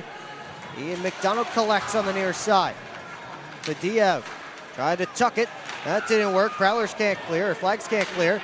And it's Inlow again. Hands off for Varava. Varava down low, looking for McDonald, who is right at the top of the blue paint. Fadiev, centering feed, blocked by Favaro. Varava couldn't bring in the pass cleanly, but he kept it in the zone, cycled it back behind the Prowler net. Favaro swings it around, kept in again. This time it's McDonald. 22 to go on the power play for Watertown. Varava down low. Try to get it back, batted around. Favaro this time able to saucer it the length of the ice. The penalty killer's able to change just as Parsons steps out of the box. Back to 5-on-5. The Wolves' power play is now 1 for 2. Corrigan deposits it into the near side corner. Alex Johnson, indirect feed to Dietrich. Prowlers have numbers. Dietrich tried to go to Graham. Good stick by Samard, and that broke up the entire rush. Graham had Federley open on the backside. Couldn't get it through to him, though. Austin Federley was all by himself. And I think he was very lonely over there for a moment. 3-on-2 back in. Johnson to Graham. Just went off his stick, and he centered it back in front to nobody, and instead it goes all the way down to Cooper. 5:37 left to go in period 2. Fadiev skates in for Watertown. His shot missed wide to the glove side of Cooper, and now Dietrich skates into it. McDonald hustles off the bench. Dietrich drags, kick save by McCallum, and it's tossed out by Gordon. Favaro, tipped along by Bussell. McCallum plays it off the corner glass, and out comes Corrigan. Corrigan drops it off. Graham Mentis in front. Oh, wow! What a stick save by Cooper. He robbed Fadiev with the paddle.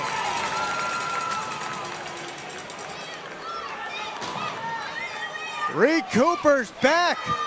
Boy, if Mike Emmerich were here, he would call that one scintillating. Take another look. We will take a timeout. Reed Cooper with the paddle. It stays 4-2. SMR Automotive Systems is part of the Motherson Group and a proud community sponsor of the Port Huron Prowlers. We are one of the largest manufacturers of rear-view mirrors for passenger vehicles in the world, with local plants in Port Huron and Marysville. We strive to support our local communities and have positions available for various abilities and experience. Find out more about who we are at smr-automotive.com.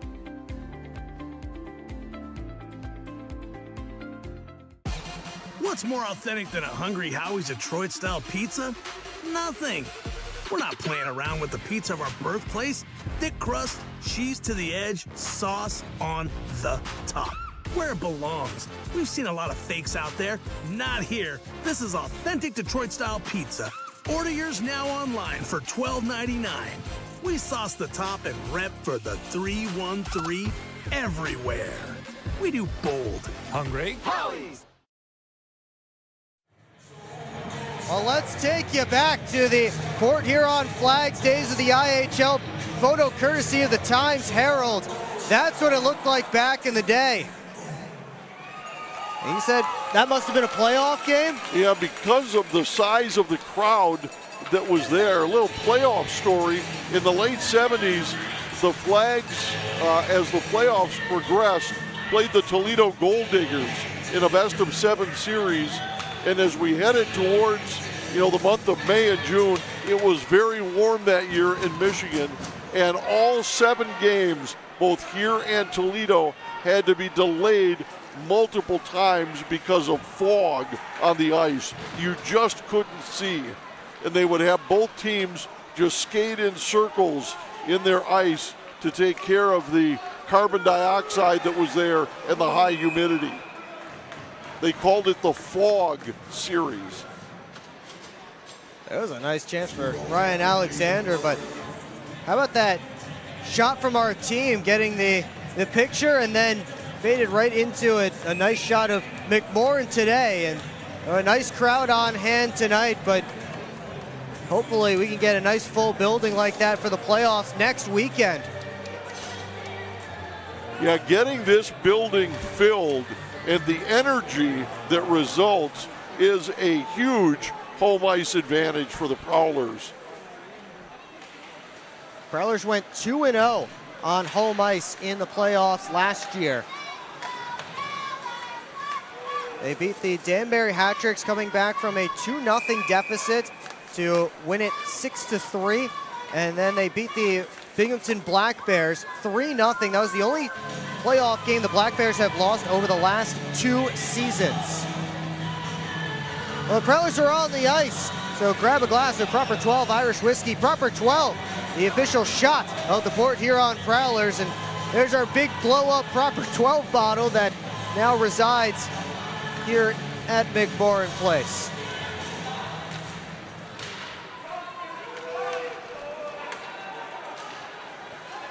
I've got to tell you, Will, it's so exciting to see all of these new promotions and everything that Ken Andrews has done here. When I was here with the Flags, the general manager was Morris Snyder, and Morris was a tremendous individual. He was one of the key motivators to bring hockey to Port Huron. But one thing Morris Snyder was not was creative in terms of marketing. And I think in terms of all the stuff that we enjoy here tonight, all the fun that we're having, Morris would have just shaken his head and just kind of waved it away. But it's fun for everybody here tonight. Everyone's having a great time. There is Morris Snyder's banner up there on the wall. He was really an old school hockey man. He knew his hockey, but he was definitely old school, and he believed with all of his heart that what he was selling was only hockey.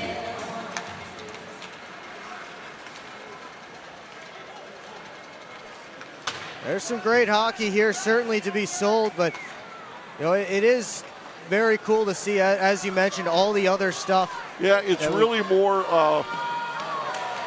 There's a great chance for Bobby Price. He tried to go just about end to end, dangled through a Wolves defenseman and got a good chance off. Yeah, to complete that story, it's more today of an all-around entertainment experience. So every moment, something's going on that catches your attention, and the energy level is consistently high. There's a race between McCallop and Price to get to the puck.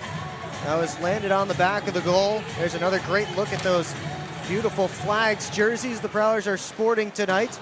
I might have to pull out my wallet for the post-game jersey auction. The feed in front to Heikola, he scores!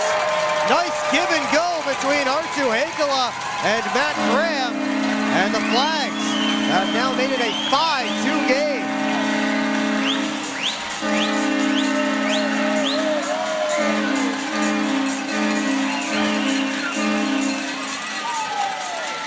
Well, Will, I'll tell you, if it wasn't for the fact that the Prowlers already have locked up a playoff position, I would say that it's definitely the jerseys tonight. It might just be the jerseys.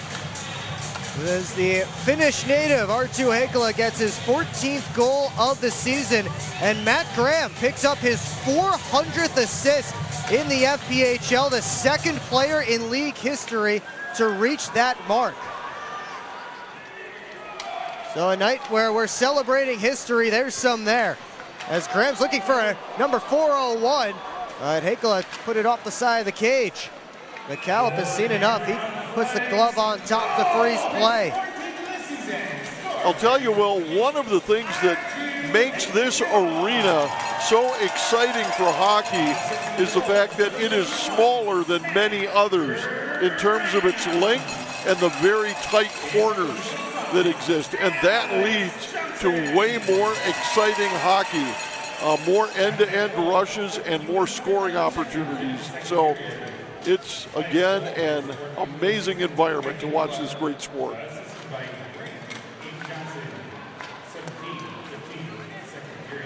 You guys have any really good Finnish players back in the day? Well, it was really before the internationals got on the scene, and mostly Canadians back in the day, a few Americans, but mostly Canadians and quite a few French Canadians.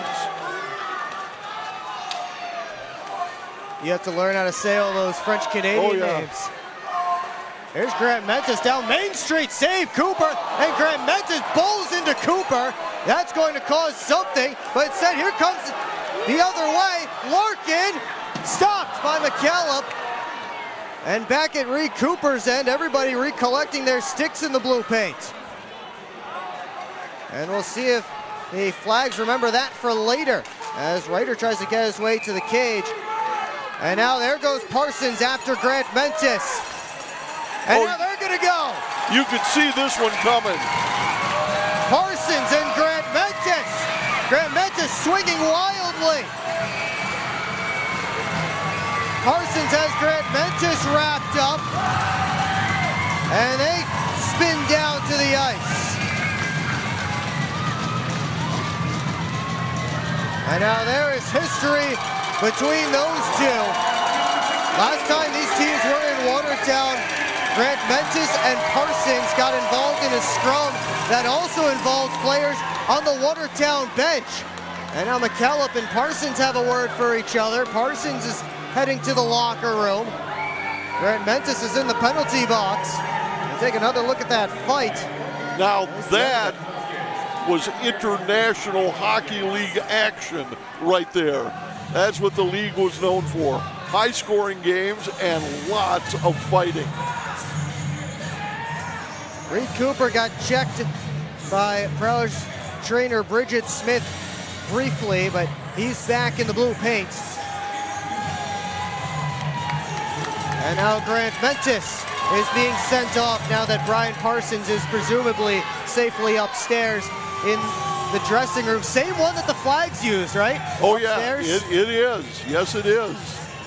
And so I see Grant Mentis there, and old-timers would compare him to a guy that played for the Grand Rapids Owls back in the day, a guy by the name of Archie King. Same body build, same skating ability, and the same willingness to drop the glove. Oh, and now McCallum gave a shot towards Ben Brockway. James and McCallum have to be separated. McCallum's dropped his stick. He's being restrained by the linesman. Now Dustin Henning going over to have a word with somebody, and his former teammate Austin Federley is heading him off.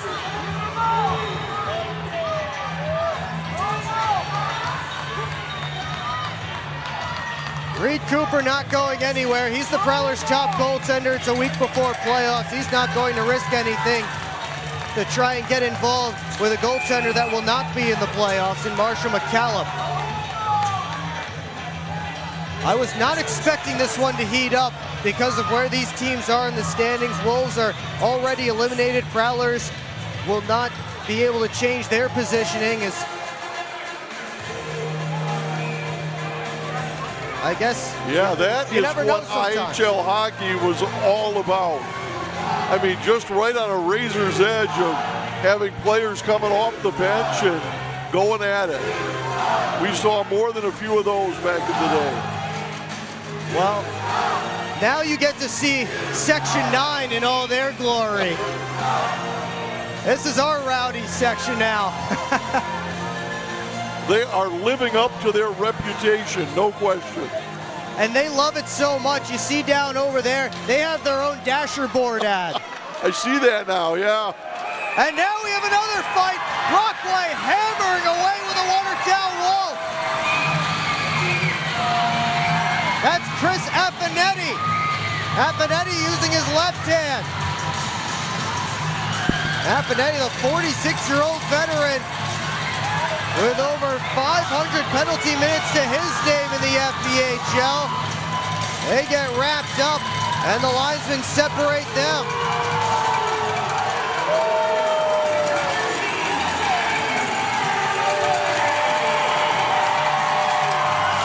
This crowd is fired up again. Boy, tell me these fans don't just love this. This is amazingly fun. Maybe it is the jerseys, right? It's gotta be. Looks like we're going to need the shovel here to scoop some more blood off the ice. Down there in the face-off circle.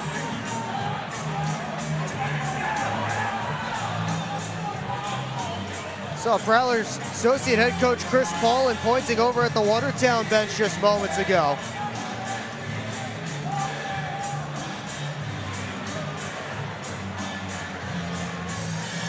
And I'm sure the referees are telling both benches to cut it out here. They're the two captains, Henning and Federley. Henning was the captain of the Prowlers just a few years ago. Parsons, Grant Ventus, Brockway, and Affinetti all have 5 minutes for fighting. They'll be back in the penalty boxes come period 3. 89 seconds left in period number 2, and I guess it's lived up to the throwback billing.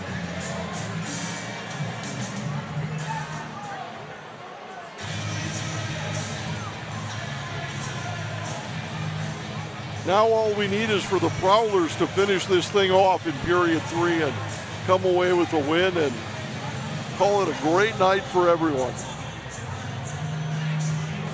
I will say it was awesome, you know, these past month or so, reaching out to the alumni, and it felt like every alumni that I reached out to had another guy for me to reach out to. It kind of worked like that, and that was just awesome that everybody, and at least a lot of the guys, are still so interconnected. And I know some of them were regretting that they weren't able to be here, had prior commitments, but I mean, it's just been so awesome to have some of the guys out here. Yeah, we've got Jim Bannatyne is here, great IHL defenseman.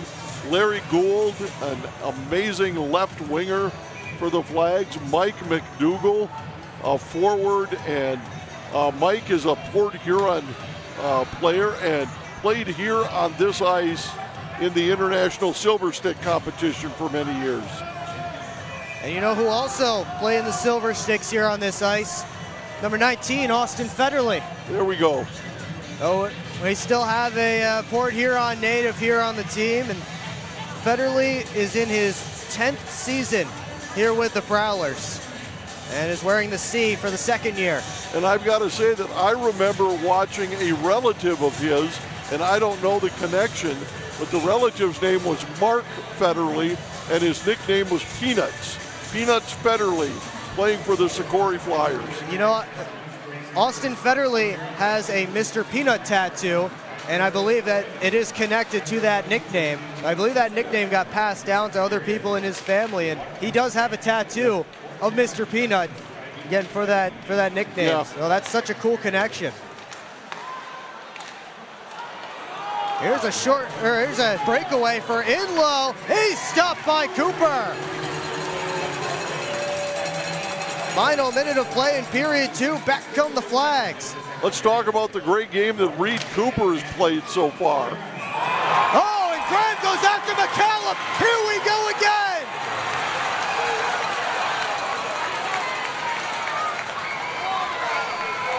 Graham on the bottom of that dog pile. McCallum being restrained. Hall on top of Graham. Marshall McCallum showing at Alex Johnson and Matt Graham. McCallum wants one. And Abizol and Inlow still going at it. Inlow knocked down. Finally the linesmen get over there to break them up. McCallum may be getting too close to the Port Huron bench, because I know all the guys down there are giving it to him. Yeah, you want to make sure you don't have a crowd mic too close to that. Luckily, we don't have to adhere to FCC regulations. We just hope no one from the league office hears us.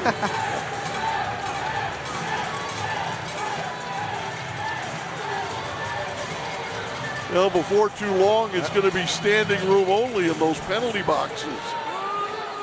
Well, Matt Graham did not make it any kind of secret. He was going after Marshall McCallum, and of course, that coming because of Marquise Grant Mentis going after Reed Cooper and everything that transpired from that.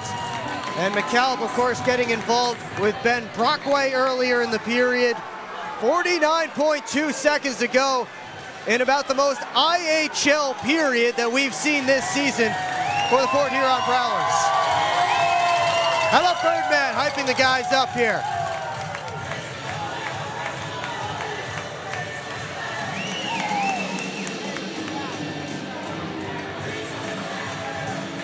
There's Birdman sporting his Flags jersey.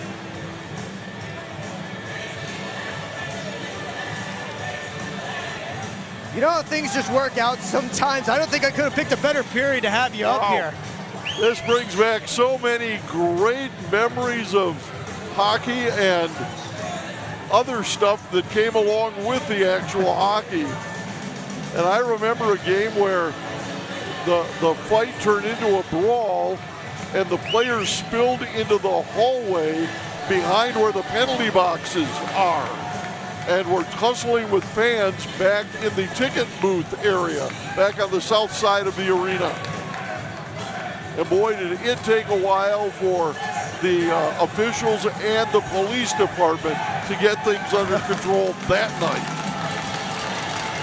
Matt Graham is being sent to the locker room, but not after some more words from Marshall McCallum. And cheers from the Port Huron faithful. What's the old saying? Went to a fight and a hockey game broke out? That's exactly what we've got here tonight. There's another great look at Graham running through McCallum. We have penalty times up on the board. 2 minutes on Watertown side, 5 minutes on Port Huron side. And if that's it, then it's... And there's our booth camera. There we go. Wow. Get to see our reactions. Those penalties are the only ones that are up there on the board. That means 3 minutes of 4-on-4 and then, or 2 minutes of 4-on-4 and then a 3-minute Watertown power play. That will commence coming up in the third period. We have a lot to break down in this second intermission. Chris Pollin's at the front of his bench.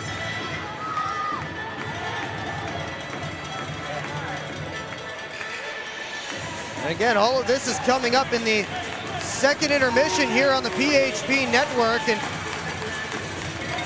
we'll have all the highlights and analysis, Keeley's corner, the out-of-town scores, and much more. And now Reed Cooper is going to be done for the night. Chris Pollin wants to preserve his #1 goaltender, and he sends in the new guy, Dyson Skinner, who was claimed off waivers by the Prowlers last Friday.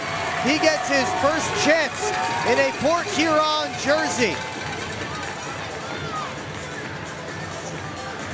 And a fist bump from Coach Pollin to his netminder. And again, this is a preservation thing because Cooper has to be in the playoffs next week, and they don't want any more shenanigans. He doesn't want to get his goaltender run here sometime in the end of this period or the third.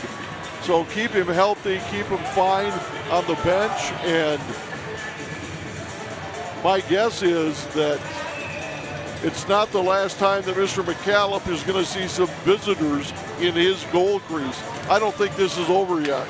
Well, McCallum is still in there. Here's Ryder with a chance in front of Fadiev. How about a big first save as a Prowler for Dyson Skinner? Well, welcome to Port Huron, right? Nothing like the present to see what you've got. A grade A chance. Skinner wearing number 31 with Jamison Bork going on season-ending IR earlier today. He's 4-6 this season with a .363 goals against average and a .902 save percentage, playing with the Twin City Thunderbirds and the Binghamton Black Bears.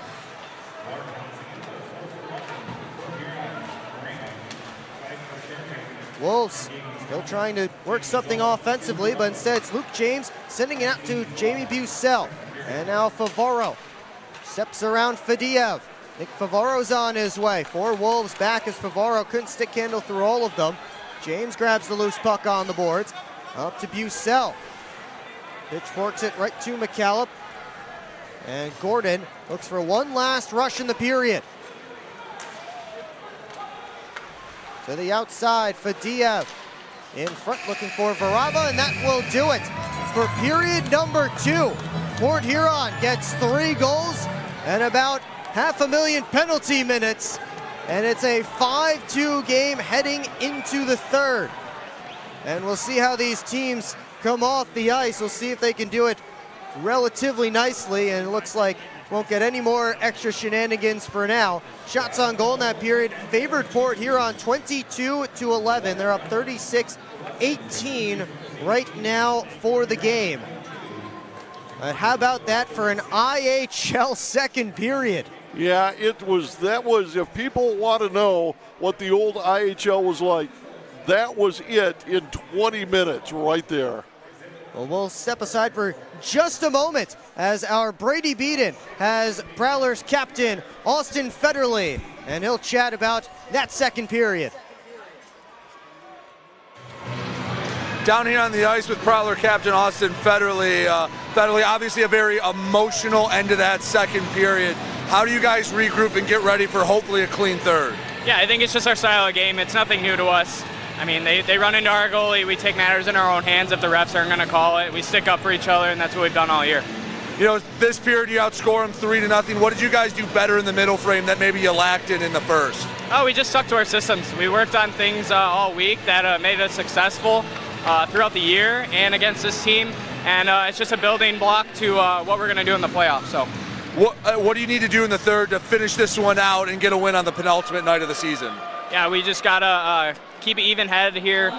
We'll let them do the stupid things. We'll play 5-on-5, do our systems, and it should take care of itself. Well, Fats, I always appreciate it. Good luck in the third. Thanks. Will, back up to you. Well, thank you, Brady, and thank you to Doug Redford, the former Port Huron Flags broadcaster, for joining me up here in the booth. That was a load of fun, and as we both said, you could not get more IHL than you got in that second period. So how about an appropriate time to have Doug Redford up with us here in the broadcast booth. He has to go sign some autographs now, as he'll be set up with Mike McDougall for our second autograph session of tonight's game. And again, here on Flags Night, it's been awesome to have all the alumni out here, and it's just been such an awesome night. And still 20 more minutes left to go. I'm sure plenty more penalty minutes are still to come as well. We'll try and break it all down here on the second intermission report. That's coming up next. And we should have Brady Beaton coming up here as well. But we want you to secure your seats for the Prowlers' final home game of the 2025-26 regular season. That's tomorrow night, April the 11th at 6:05 p.m. Of course, it is Fan Appreciation Night, because there's nobody we love more than our fans. And for Fan Appreciation Night, we have not one but 2 giveaways. Our first 500 fans who come through the doors will get a free Prowlers team photo, and the first 500 kids 14 and under will get a free kids jersey courtesy of Mobility Remodelers. We'll also have a skate with the team after the game, final kids zone of the season as well. It's the best game to come out to until the playoffs start next week. You can get your tickets at phprowlers.com/tickets or by phone at 810-985-6166. Prowlers hockey back here at McMorran tomorrow night again. Get your tickets now for Fan Appreciation Night for not one, but 2 giveaways at the door. Come on, guys, hop in. We're not getting in that thing. That thing's gross. Yeah, I wore my nice pants today. This thing could use a detail. Well, I don't know. Do you know anybody who could detail a boat? I think that guy could. Hi, I'm Logan from Ballard's Detail. I can detail your boat. From oxidized and faded to smooth and glossy, our professional compounding and waxing process will get your boat looking new again. Contact us today at 810-956-8318. Visit us on Facebook at Ballard's Detail LLC. SMR Automotive Systems is part of the Motherson Group and a proud community sponsor of the Port Huron Prowlers. We are one of the largest manufacturers of rear-view mirrors for passenger vehicles in the world, with local plants in Port Huron and Marysville.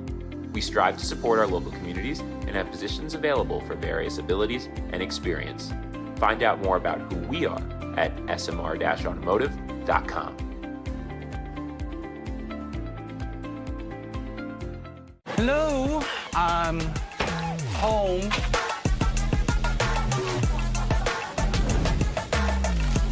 There he is. What is happening? Relax. We won. They brought back the snack wrap. Spicy or ranch? Spicy. Yeah, go. Yeah. just one little bite. Can you stop? Oh, sorry. Gather your crew. Snack Wrap is back. This isn't working. LJ, pass me those pliers. No look behind the back pass. It's a hole play. LJ, come on. Gap up. Close the gap. Close the gap. What are we saying? This isn't working. We need a shift change. Let's bring in the professionals.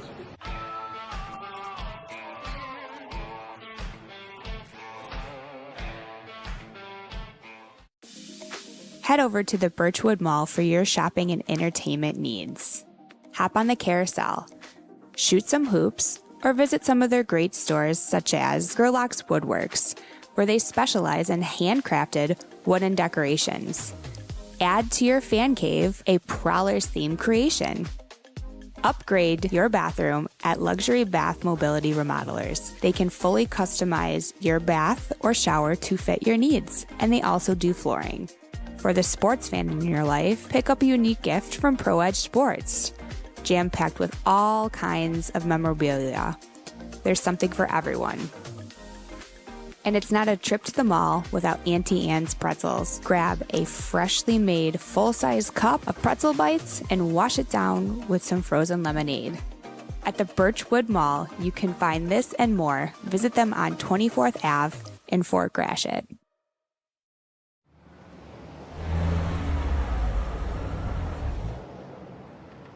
Hey guys, what's going on? Hi guys, we just stopped at Industrial Park Marathon to get some fuel and some snacks before the Prowlers game at McMorran. Nice. Yeah, we just stopped by here at Industrial Park Marathon so I can get a Slurpee before the game. Wait till after the game. If the Prowlers score 3 or more goals, Slurpees will be free. Thanks for the info. I'm going to get my Slurpee after, but we'll see you at the Prowlers game. See you at the game. Go Prowlers! Yeah, I don't know about this one, fellas. Boys, we don't overcome adversity by backing down. But yeah, I don't know about this one. That's reassuring. We're so screwed. All right, boys. Here's the game plan. LJ, you start with bananas. B-Way. Wait, why do I have to do the bananas? Because you're the softest on the team. I don't want the bananas. This thing is gonna melt. We gotta hurry up. I won't do it. Okay, both of you. I will do the bananas and the whipped cream. Fets, please continue. Who's paying for this anyway? I am. I just bought my tickets for the Prowlers game this weekend, and the Milk House gave me 25% off my order. Fets, why'd you buy the tickets? You're literally on the team. For the discount. So are you all ready to give it a try? Oh, we're ready. It's true. Get 25% off your entire order at the Milk House, October through April. Simply show your ticket stubs at checkout and enjoy your discounted treat. Well, back here on the PHP network, it's the Port Huron Prowlers / Flags with a 5-2 lead over the Watertown Wolves. Will Wiggleman and Brady Beaton up here in the broadcast booth with you. And, you know, I have to shout out some new merch that came in the team store. And this was a surprise to me, by the way. Yeah. I was told that Christy needed me urgently in the team store. And, you know, as you know, with Christy standing in the organization, I had to make sure I was right there. Right. And that's why I had to make sure that I promoted these shirts. So you see them, they're like the regular jerseys, right? We have Reggie Millette, Reed Cooper, Austin Federley, Bobby Price in there. Who's next on the jersey? Oh, that's right, this guy. This guy. The Wiggleman jerseys. It was 26 your number, or is that just what they put? They just put 26. I actually had no idea this was being made until it got handed to me before the game. So I think it's 26 for the year, but you can get your Will Wiggleman jerseys now.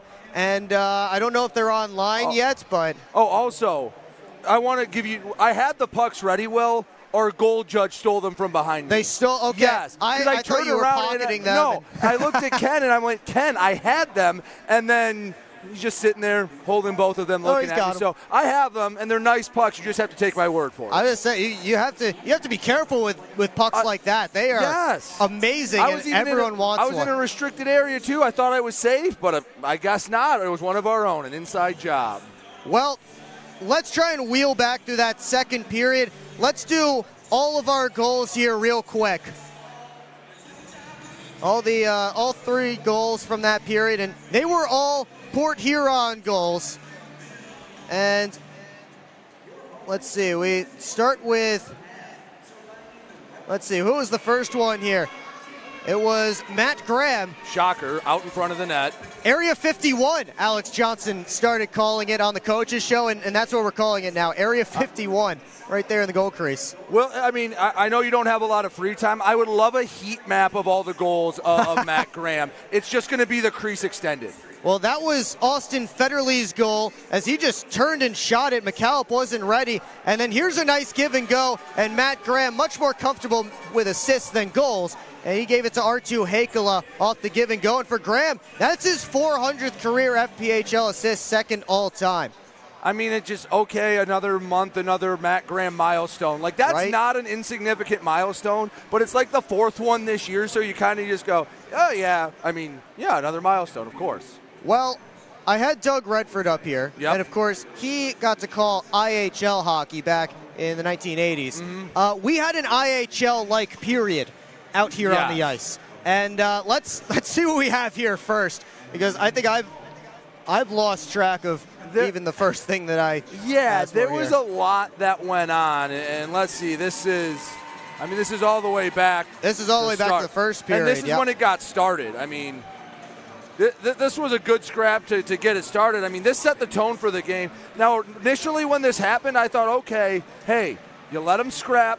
The bad blood from last week, and then maybe some on the ice here, but you kind of put it behind you. How wrong I was. Well, it continued. This was Ben Brockway's first of two scraps, and you know what? I thought it was just kind of Brady Gedman trying to get into his first pro game when he fought Connor Bazal off the opening drop. But as you mentioned, it was a lot more to come, and here's the fight, and Varava got a few good uppercuts in. There was a good shot from Brockway near the end of that. But in that second period, Reed Cooper got bowled over by Marquise Grant-Mentis. And you know the Prowlers don't take too kindly to that. I'm surprised they restrained themselves enough for John Larkin to go the other direction and get a breakaway, but you knew they wouldn't forget it. So here's the thing. From that angle, it's hard to tell because it's not zoomed out more. Luke James is right behind him. So it's hard to tell from there if there was any... Like, Marquise Grant-Mentis is going pretty fast right there, and there was no attempt to stop. But with James behind him, it's not like a wide-open rush. And then, you know, Ben Brockway going after McCallop. And this is where, Will, I understand that your goalie just took a hit. But this is, you got to find a way in this game, the context, to try to de-escalate it a little bit. Well, you know the Prowlers don't take too kindly to that. And here's Brockway fighting Chris Affinati, is Brockway's second fight of the game, and there is a 21-year age gap, by the way, between those two. Which Affinati has to be the final original FPHLer to be playing in a game. Just wait until these celebrity contracts continue to get handed those out. don't count. But those don't count. There's the retaliation from Matt Graham on Marshall McCallop. And Matt Graham got a game misconduct for charging, by the way, after that. And then things continued to break loose. And you know what? If anybody but Reed Cooper was in the net on the other end, I wonder if Marshall McCallop would have had to drop his mitts. Well, and here's the thing with this. Like, I love that the Prowlers support each other and back them. That's what Brian Parsons did, right? The next whistle, Brian Parsons dropped the glove. But here's where I get a little concerned with that. And you have to let the emotion simmer down and you know, not go over the top with that, because Watertown has nothing to play for, right? They're going to the golf course Sunday. They're planning they're going to Cancun. They're planning their spring break next week. You are going to have your most pivotal game come Wednesday. You don't want to give a team any reason to do something dumb, because what's the consequences for them? They get yelled at. All right, bye. I'm going to the beach, where the Prowlers are gearing up for a Commissioner's Cup run. And Will, we talked about it during the week. Blue Ridge is not going to be a layup. They are a much better team. Now, the Prowlers are going to be favored, and they've had their number all year, but you don't want to give them any ammunition or any reason that you would be shorthanded going out to Withville on Wednesday. Well, it will be interesting to see. If I don't believe there will be much, if any, supplemental discipline. You know, maybe Matt Graham gets a game, and, you know, I don't know if he was going to be playing tomorrow anyway. Obviously, Reggie Millette is suspended this weekend, and I don't think he was going to be playing this weekend anyway either. But, yeah, of course, that is something that come playoff time is going to have to be managed a little bit, because it's a quick 3-game series. Yeah, you're suspended for one, and that's significant. Well, Will, and you've been around this a while. Prowlers fans know there was, a 3-year stretch where every series ended in heartbreak on a bounce, and how every little inch can matter, and what emotions here. Now, it may not, and maybe hopefully everything goes well, and I hope so, because I want to be doing a long and an exciting playoff run. But Will, you've seen it. You've had to go to Carolina for those overtime ones that end your season, and you go back and think, man, one bounce here and one bounce there, or if this guy was ready on the ice, you just don't want to jeopardize that, because you're playing a team that has nothing to lose. They are below Indiana now in the standings. It's true. You are the #1 contender for the Binghamton Black Bears. And don't give them a reason to bring this down. So there it is. There's another good look. There's a little contact from James, but not much. There's still enough that something should have been called. And I get it. And you know what? I commend Brian Parsons for standing up. But that's where you have to let it, okay, hey, Parsons answered the bell for the guy. Let's get back to business.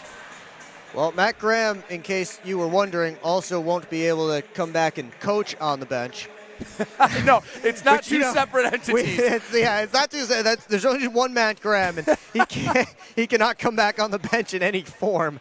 The Mets manager that came back with the mustache. Bobby Valentine. Yes, I wanted to say Bobby Bonilla, but I knew that wasn't it. Yeah, can we get a Bobby Valentine, Matt Graham? Get him a big beard or something. Yeah, to come back on the bench. Or maybe he'll just go up and shave in the locker room and then come back out. I'll give him my jersey and mic, and he can pretend to be me. There you go. On the bench. Get him some sunglasses back in the locker room. But, well, we'll see if things settle down at all in this third period. Port Huron trying to close out a 5-2 lead heading into period number 3 on Flags Throwback Night here in Port Huron. Welcome to the new era of Prowlers hockey. New owner, new store, new horn, fire, projectors on the ice. Yeah, this isn't your dad's McMorrin experience. This is Prowlers hockey. Get your tickets for the show now at phprowlers.com/tickets. Keep up with your Prowlers all season long on social media. Follow us on Facebook at the Port Huron Prowlers, Instagram at PH Prowlers, and Twitter at PH Prowlers. And you can find more information on our website, phprowlers.com. On Prowlers hockey is presented by Prowlers. Shot.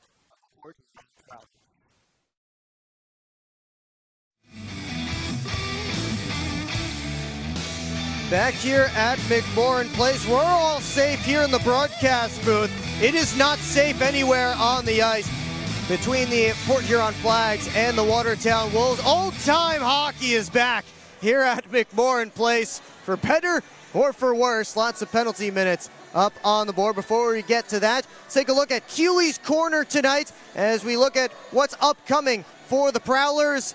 And they will finish up the regular season with these Watertown Wolves tomorrow night, 6:05 p.m., Fan Appreciation Night. 2 giveaways, Kids Zone, skate with the team after, all the goodies. So be here early for that one. Doors open at 5 p.m.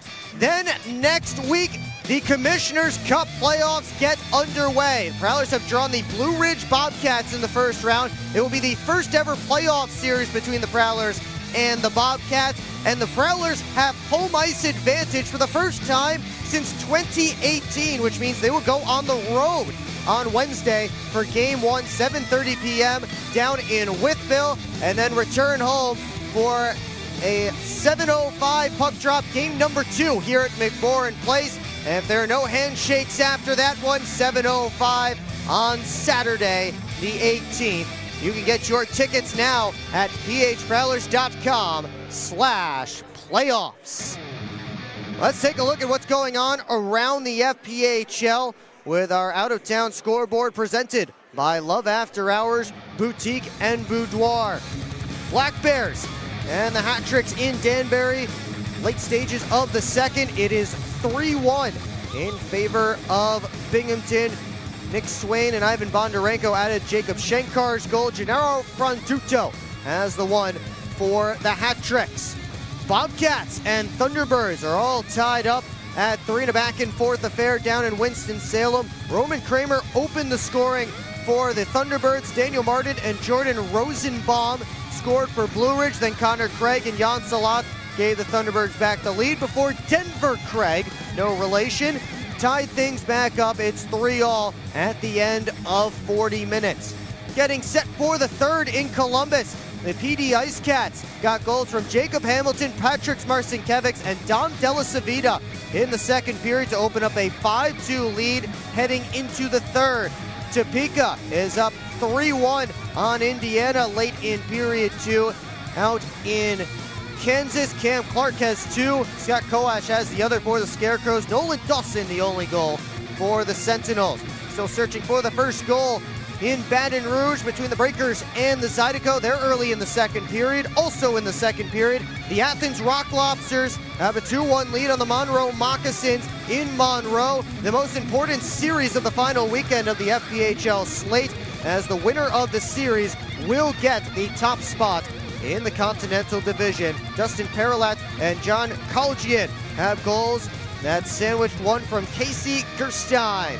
And again, it is 2-1 Rock Lobsters. Of course here, 5-2 in favor of your Port Huron Flags. The Outtown scoreboard is presented by Love After Hours Boutique and Boudoir. Use code Prowlers for 15% off at Love After Hours.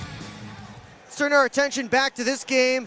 As you see, Ben Brockway and the Flags getting set to come back out onto the ice. Brockway without his helmet. He will start this third period in the penalty box, as will Brian Parsons after their fights in the final couple minutes of period 2. As we check out our Gunther Graphics game stats, the Flags out shooting the Wolves 36-18, so doubling them up on shots through 40 minutes of play. Watertown will be on its third power play of the game in 1 minute and 10 seconds, barring any more penalties. But you see the penalty minute totals there. They are hefty, and I'm sure more to come as the Wolves hit the ice. Led out again by McCallop. Marshall McCallop has stopped 31 of 35 Port Huron shots in this game. Dyson Skinner will lead his new team out of the tunnel for the very first time after going in to replace Reed Cooper following all the shenanigans. Skinner is 1 for 1 in the 50 seconds that he's played so far, but he had to shut down a high danger chance right after getting the goal crease.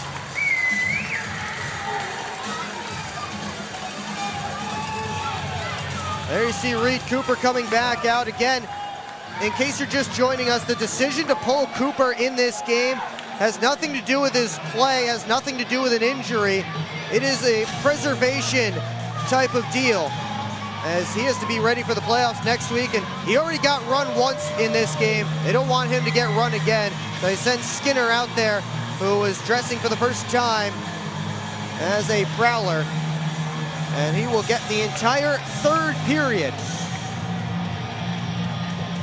It's 2 on either side in the penalty boxes to start period 3. Actually, here comes Ben Brockway to join. Our Aiden Bricker might get squeezed out of that sin bin.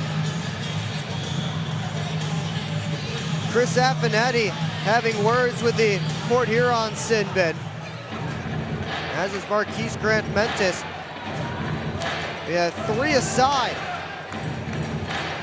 4-on-4 action to begin the CJ's third period. And again, we want to thank Doug Redford, who came up and joined us for the second period. Former Flags broadcaster during the 1980-81 season, their final year for the original Flags in the IHL.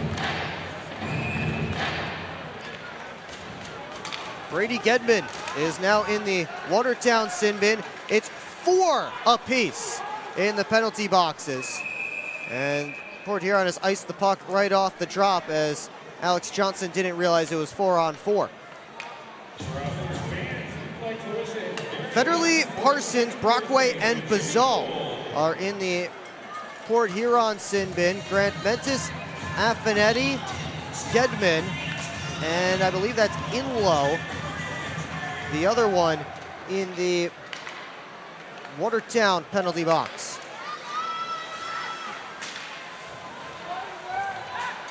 Puck held up right in front of the Watertown bench. Ryan Alexander steps in. Alexander looking for a play.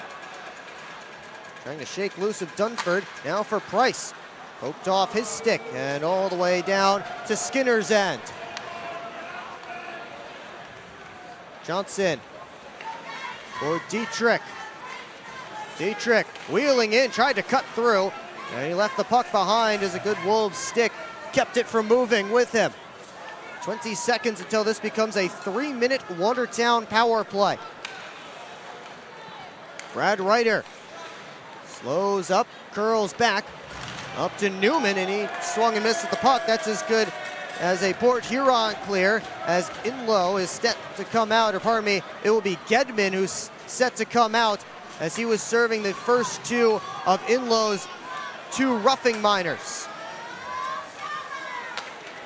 So Inlow has to be in there for 4. Gedman was serving the first 2 that were up on the clock, and a good clear there from Alex Johnson.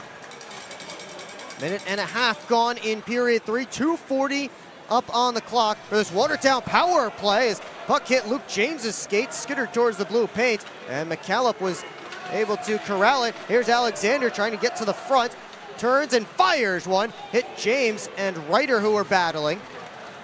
And back the other direction comes Watertown. Gordon steps around his man, hands it off. Varava trying to control the bouncing puck, and his pass to Newman didn't work. McCallop comes all the way out to play it up to Gordon. Quickly towards Hall, got through him. Skinner hands off for Larkin. John Larkin just taking as much time as he can.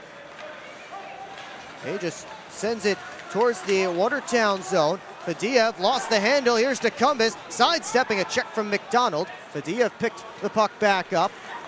And here comes Vlad Fadiev. Trying to go end to end. Sidestep the check attempt from Bobby Price. Oregon able to clear it all the way down.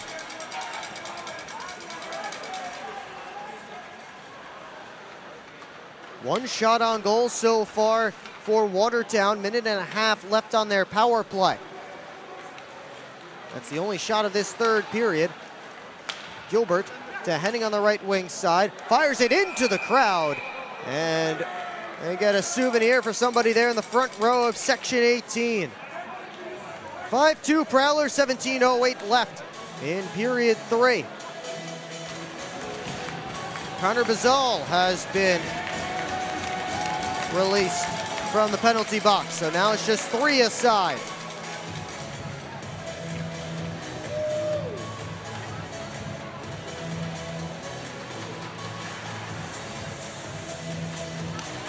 Alexander and Corrigan will be in for this face-off. The Wolves have their second power play unit out there. Corrigan wins it back. And McDonald down the wall to Gilbert. Turns it on goal. That hit his own man, Fadiev. Fadiev has it now in the corner. And it's Gilbert. Around the net. Got it up top. Henning off the back wall. Skinner pokes it away from danger. Fadiev bounce to Henning. Wolves captain has points in 3 of his last 4 games. Puck pops up in the air. Henning tried to turn it on goal. Favaro takes it and clears all the way down. McCallop with a quick up. Trying to catch the Prowlers in a change, but unable to stick handle was Fadiev. James slid it ahead towards Bucell. Has to hustle after it. McCallop plays it away. Varava back towards his own net as he tried to make a pass to McDonald, and McCallop coming back to the blue paint had to be alert.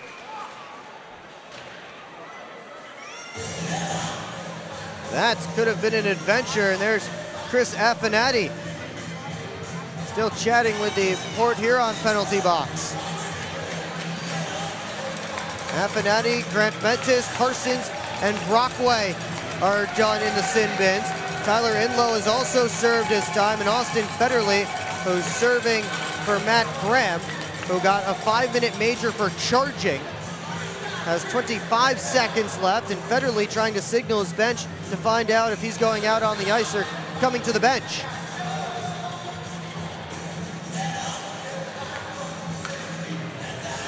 Off the drop. Garava gets the red line, wraps it around. Grant Mentis skates into it. Sidestep most of a hit from James. Brockway staples his man to the glass. Garava walks up the wall. Across the blue line, Dunford down to Grant Mentis. Looking towards the net. Now to Ryder. Back to Grant Mentis. On his back and in front, Ryder! Glove save, Skinner!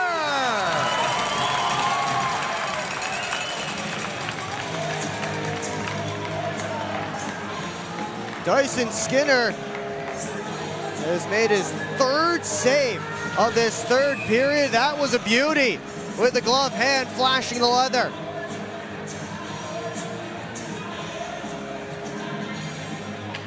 Look at that reach.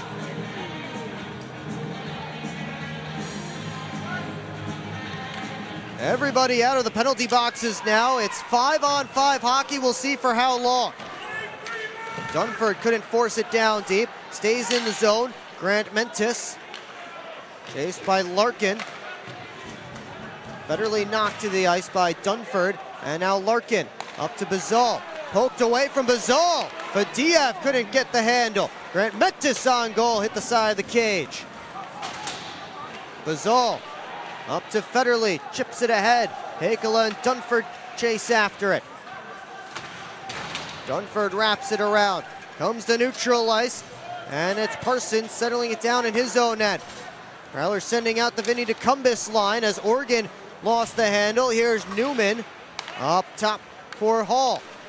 Hall couldn't dangle around Alexander. He sends DeCumbis on his way with a step. Stopped by McCallum, and then DeCumbis scores on the rebound. It lay in the blue paint, and Vinny DeCumbis able to bang home the sixth for Port Huron.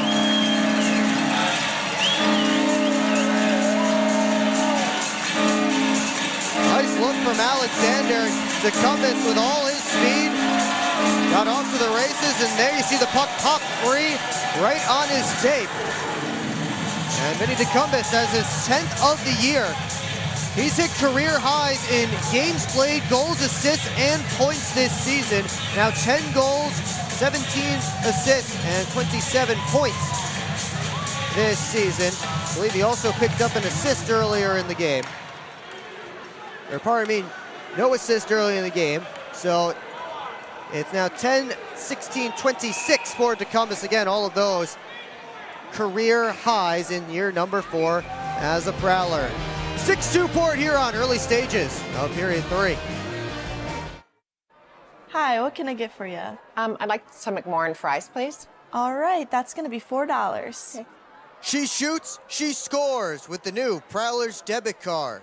Don't you have somewhere to be? The game's on. Get your Prowler's debit card only at Flagship Community Federal Credit Union, located on Lapeer Road in Port Huron. Flagship Federal Credit Union is federally insured by the NCUA.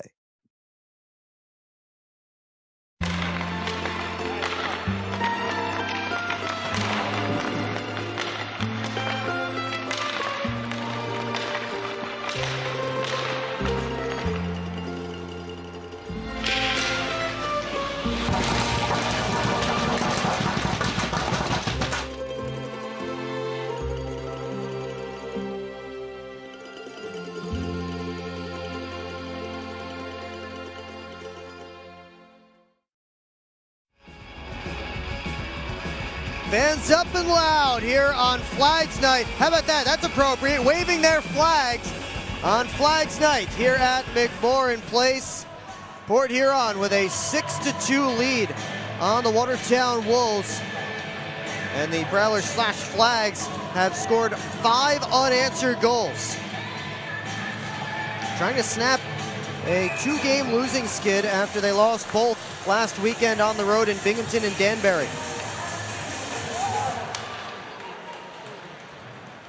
Tim Morgan got it over to Jamie Bucell. He has the red line and he sends a cross-corner dump in before heading off for a change. Henning escapes from James. Dustin Henning deposits this one deep in Port Huron territory. Then he and Brockway go in hard through the Zamboni doors. Johnson pulls it out. 3-on-2 if they hurry. Bazal battling with Samard. Bazal has it, looking for an option.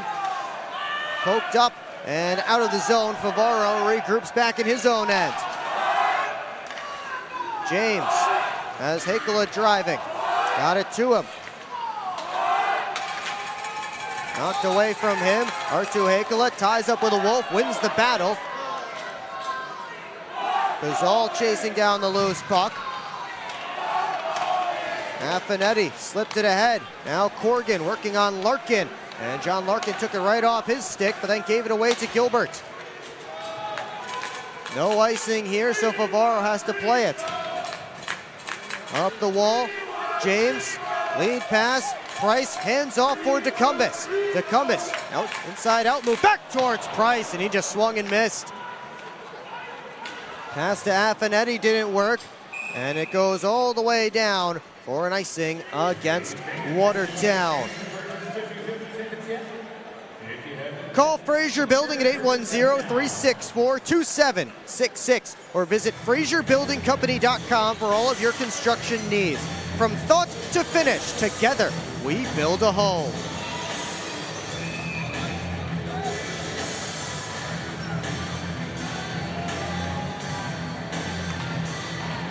Off this drop, it's DeCumbus. Around behind the net, trying to shake loose of McDonald. Alexander with it now, turns up top. Ryan Alexander down Main Street, and that one stuck to Marshall McCallop as Alexander was looking for his first pro goal.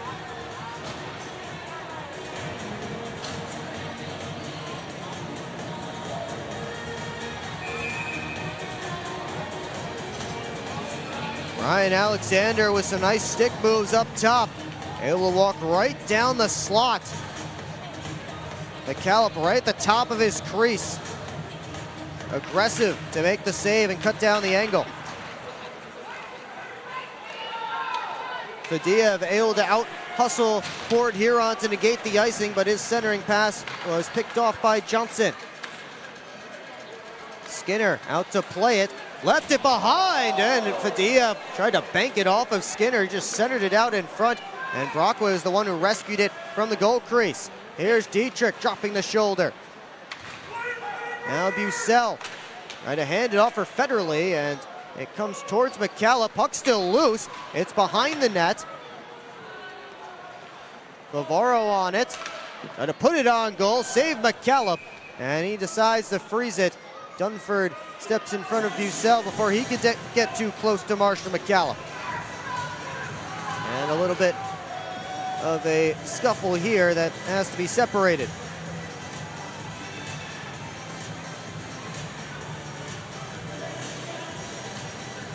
Four-goal Port Huron lead, 12-11 left in period number 3. Flags throwback night. And those jerseys will be auctioned off after the game to some lucky fans who may have to pay top dollar for them. These are some awesome sweaters, and we know they're in high demand. Price hustling after the loose puck. Chipped out by Dustin Henning. Larkin off the far boards. Newman, that's the red line, dumps it in off the linesman right to Favaro. Favaro's pass hit in low. DeCumbus wheeling his way up. Slips past in low. Vinny DeCumbus to the net. Tried to go all the way across for Price, who just couldn't reach out for it. Puck still in the Watertown net. Alexander wheels in with a shot over top of the net. Henning may have gotten a stick on it. Haikala threw his shoulder into Gilbert. James makes his move to the cage. And McCallop able to get on top of that puck and get the whistle. Nice move from Luke James to get right to the blue paint. And Marshall McCallop able to keep him off the scoreboard. A couple of assists tonight for number 22 in red. He stays out there with Connor Bazal and Artu Haikala. And no Matt Graham for the rest of this game for Port Huron, after he got the 5 and 10. Bazal draw against Corgan. Won it back to James, looking to the net. His shot hit a Wolf on the way through. Bazal tied up with Corgan. Pushed around to the near side. McDonald wins the race to it. And it pops up into the Watertown bench, out of play.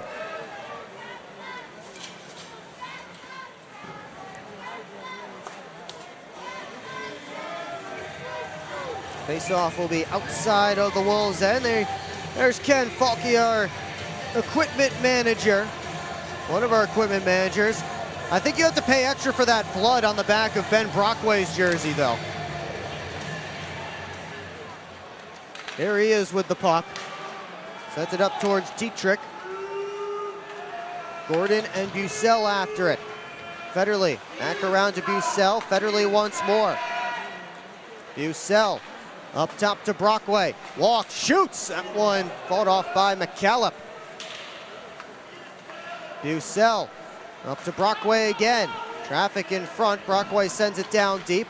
Federley knocked down by Gilbert. Gordon gets to that puck. On to Corgan. Able to toss it out, but didn't get everything he wanted on it. Johnson knocked down.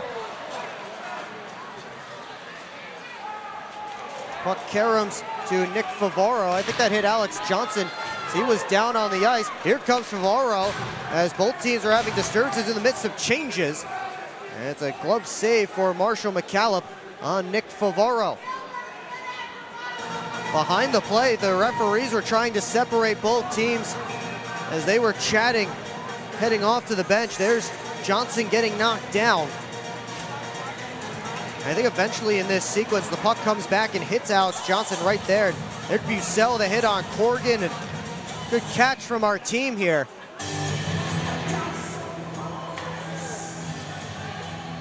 Face off in the offensive end for Port Huron.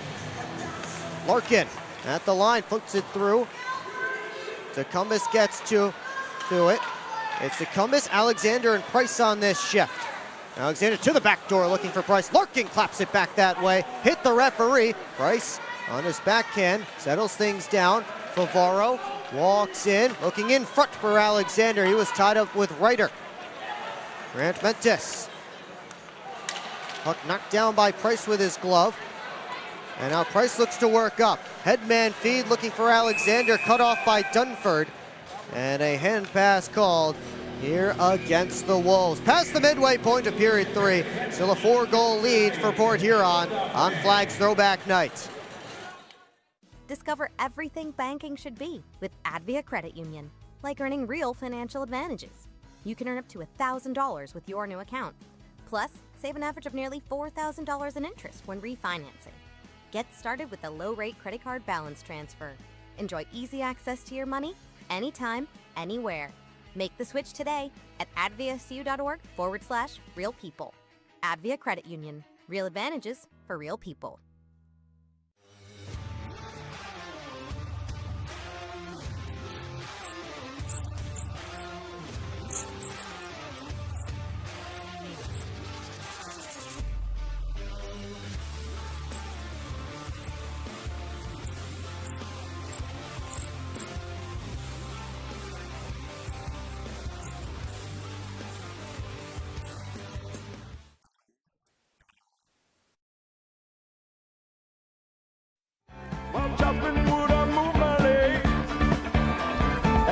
dance while gathered age. Do that on Sunday. So after you go to the home finale and fan appreciation night tomorrow, on Sunday, the Red Wings alumni and the Toronto Maple Leafs alumni will play for the Ronald McDonald House Detroit, with proceeds going to that charity. At that game, only at that game, if you buy or renew season tickets, you will get free tickets to the first round of the playoffs. But if you've already bought your season tickets, you can go and claim your free first round playoff tickets. Then again, that's only at Sunday's game for the Ronald McDonald Hockey for the House. Will, back to you. Free playoff tickets, I might be there. That is a heck of a deal. And again, if you already did buy your season tickets for next year, as a drive-by, Parsons hit the post and popped straight out. Federally rose it over top of the net. If you did already buy your tickets for next season, you can still claim your free playoff tickets if you go to the game on Sunday. Just find Brady at his table during that game. 2 o'clock, that one drops the puck between the Detroit Red Wings alumni and Toronto Maple Leafs alumni. R2 Hakala back up top to Brockway. Kind of handcuffed him a little bit on that pass. Pazal able to send it up to James. As Port Huron looks for another attack. Johnson steps up to keep the puck in. Johnson, and on the shot, he had his stick whacked. Brockway sends it through, blocked by Corgan. Hakala absorbs contact. Penalty coming up here. Looks like it's against Watertown. Slashing the signal against Matt Gilbert. And we'll get to see the Prowlers power play for the first time in this game. And a man advantage that's trying to tune up before playoff time. Went 0 for 6 last Saturday in Danbury and sits 11th in the FPHL, 15.4%. See the whack by Gilbert right here. Yep, there it is. As he slashed R2 Hakala. But again, the first Flags power play of the night. And they send out Bucell, Alexander, Price, Larkin, and Dietrich. And off the drop, Larkin works himself to the middle of the ice and sets up. Larkin over to Alexander. Walks down the wall, tried to center, that was blocked, and it's cleared out. Larkin beats Grant Mentis to the puck. Larkin lost the puck there, and Reiter able to send it all the way down. Larkin trying to settle down that puck. It was on edge. Price has it now, right wing side for Bucell, back in front. And McCallop able to make the save. Minute 18 left on the Port Huron man advantage. There you see some of the fans down at ice level. And as Port Huron switches up its power play unit.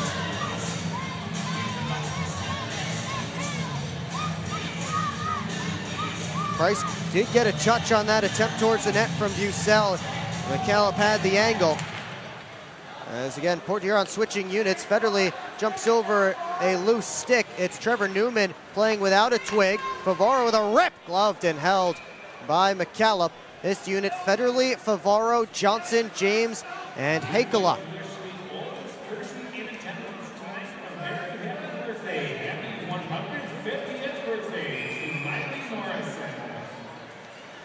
Marshall McCallop has had a lot of shots come his way tonight. 39 saves for him, I should say, on 45 shots as this puck goes out of play.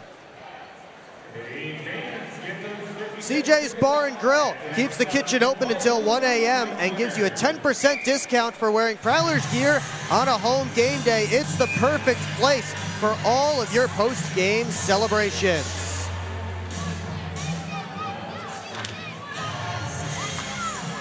Off this drop, Price steps up to keep Newman from clearing the puck. Price couldn't keep that one in, though. And it's back to the first unit here for the Flags as Larkin tried a handoff for Price. That didn't work. And it's Newman getting spun down to the ice as Port Huron came back in numbers. Floated across to Bucell. Now to Price. He steps in. Has Bucell going to the net. Wraps it all the way around the boards where Alexander's waiting at left point. Larkin walks in with a shot. Kick save, McCallum. Dietrich.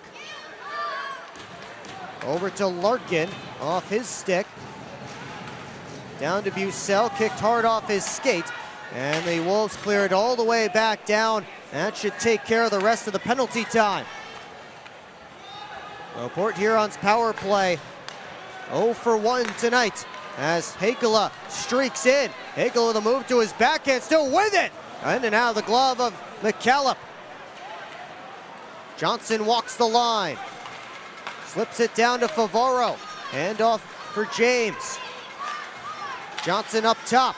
Favaro, one-timer save by McCallum. 3 defensemen on the ice right now for Port Huron. Parsons, Favaro, and Johnson all out there. As a shot on goal is gobbled up by Dyson Skinner. 5:32 left to go in regulation. A 6-2 lead for the Port Huron Flags. And Dyson Skinner hasn't seen too many shots on net. He's 5 for 5 right now. We mentioned his FPHL numbers. He's also playing the SPHL this season with the Huntsville Havoc. Was 3-2 there with a .201 goals against average and a .928 save percentage. Alexander wheels up the right wing side, cuts in. Alexander, a shot hit the post. Affinetti the other way. Dumps it in deep. Ryan Alexander searching for that first pro goal. Here comes Price. Stopped by McCallum. Rebound laid there. And it's taken away by Gedman. All the way up to Dunford. Wolves have numbers. Affinetti couldn't bring in the pass. And his attempt towards the net off of Parsons' stick and up out of play. We've reached our final timeout. 6-2 Port Huron. Late here at McMorran. Ryan Alexander this close to his first pro goal.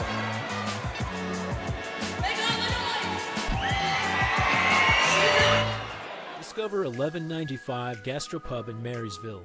Burgers, pizzas, apps, and pub favorites like filet mignon and grilled salmon. Open Monday to Friday, 4 to 9 p.m., weekends 12 to 9 p.m. Join us for happy hour, Monday to Thursday. Enjoy half-off bottles of wine every Wednesday, and don't miss Thirsty Thursday with $4 draft beers. Great food, cold drinks, good times. That's 1195 Gastropub. It's time to wake up on the sunrise side of Michigan.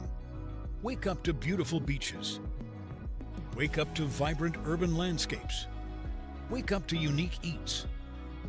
Wake up to charming coastal towns. Wake up to cozy entertainment.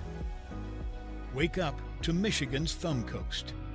Plan your perfect wake-up call using bluewater.org.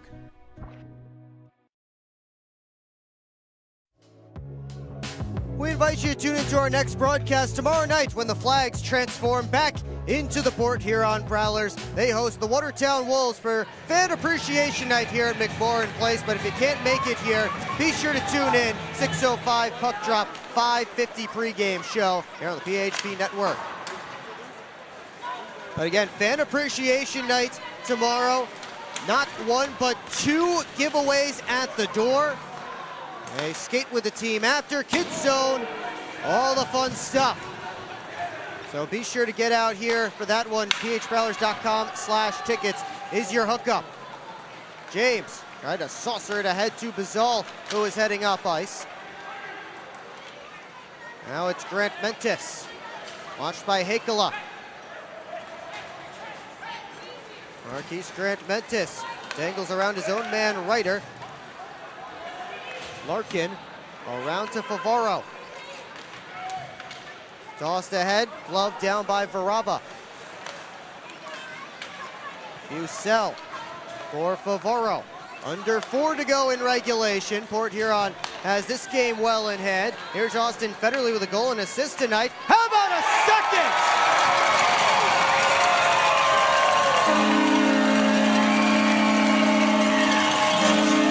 That point is good as the Port Huron native has another.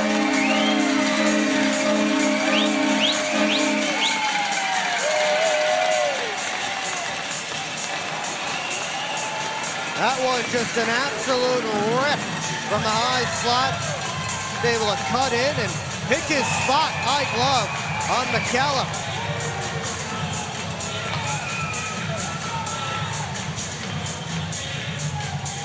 Three-point night for Austin Federley.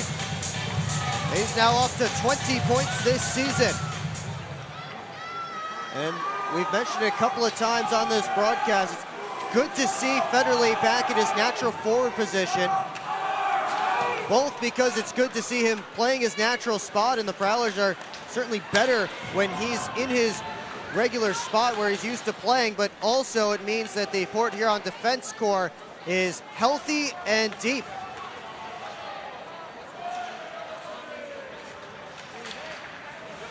Of course, Ben Brockway came off the IR earlier today, and he's playing his first game since March 15th.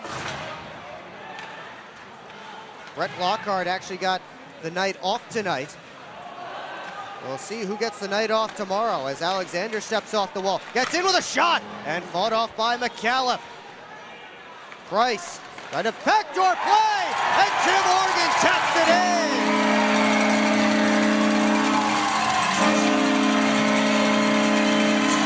The Trine connection, and Tim Morgan has his 5th of the year.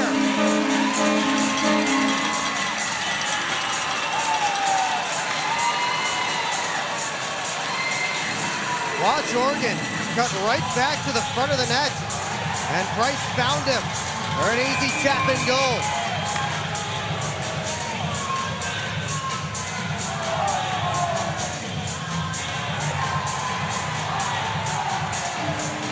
Bobby Price has a 6-game goal streak or point streak going.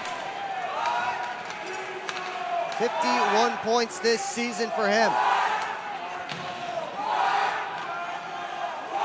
Parsons up the boards. Bucell let it land out of his own end. And now Parsons with 2.5 to go in regulation. Parsons almost mishandled it to Gilbert. Able to bank it to Federley. Now Dietrich working in. Dietrich gets it to his forehand. Little shimmy shake. McCallum stops it. Puck still loose. They dig away and ends up behind the net. Loose puck. Dietrich takes his man in. Larkin at the top. Looking, walking, shooting, and a glove save made by McCallum.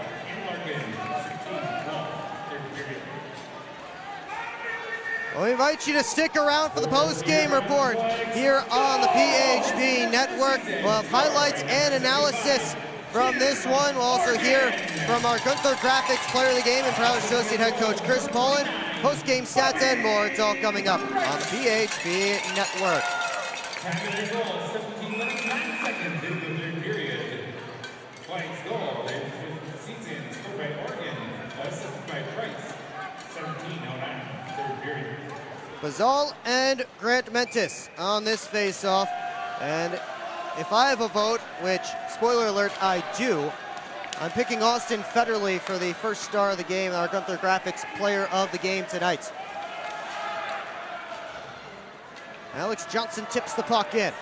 Varava sends it right out of play, heads up section 9. He's going to get called for delay of game. And Port Huron will get one more chance to work on the man advantage.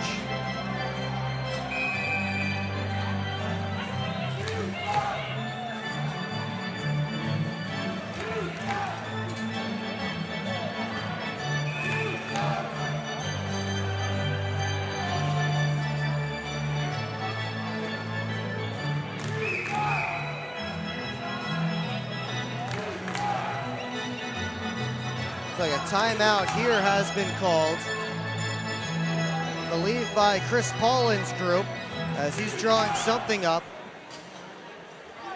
As he wants his team to make sure they're ready for the playoffs and dialed in on the man advantage. Here's another look at that chance from earlier. Puck was there right at the side of the post.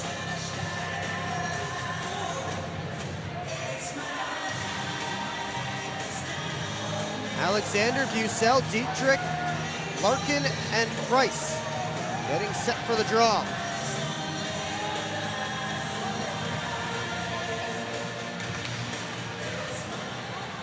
Off the drop, here's Grant Mentis behind his net. Couldn't get away from Alexander with the puck. Bucell down to Price. Back to Bucell along the half wall. Up to Larkin. Across the blue line, Alexander. Hands off for Larkin dangerously. And Port Huron has to try again back in neutral ice. Dietrich walks in left wing side. Around the cage. One-timer, Bucell came back to him. Got another chance, but his stick was tied up. Dietrich up top to Larkin in the final minute of play in regulation.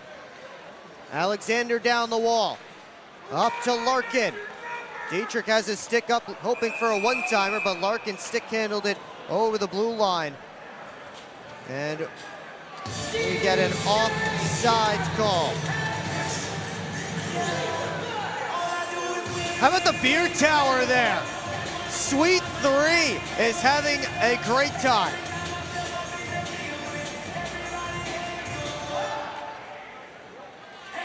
That's the kind of energy we need for playoff hockey. Next week, a week from tonight, Game 2 between the Prowlers and the Bobcats will be here in this building. Alex Johnson gets the red line. Steps into Watertown territory. Johnson left the puck behind as he tried to shoot. Federley with a good keep at the line.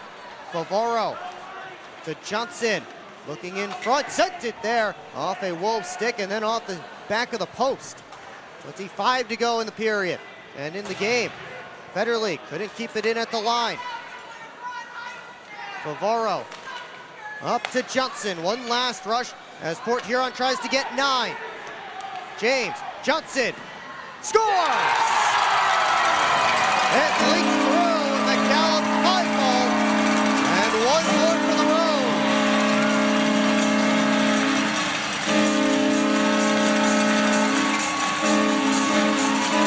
Alex Johnson knows where the camera is at all times as he waves to Aiden Vision down there on the ice.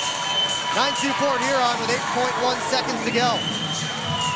Third assist of the night for Luke James. And Johnson picks up his 10th goal of the season.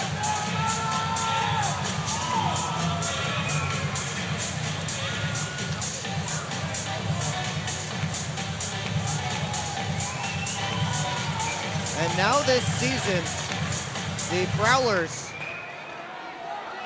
have their 3 highest scoring games this year, all against the Watertown Wolves. They put up 9 tonight, their second most in a game this year. And they come away with a big victory, 8 unanswered. And Dyson Skinner was perfect after coming in to replace Reed Cooper once things started to get out of hand. At least from a penalties perspective. And that was his first action in Port Huron. Luke James and Austin Federley picked up the assist on Alex Johnson's goal, the final goal of the game. How about a 4-point night for Federley, 3 assists for James. Ben Brockway just skated over and knocked down the beer tower. All the vibes are high over there in Suite 3.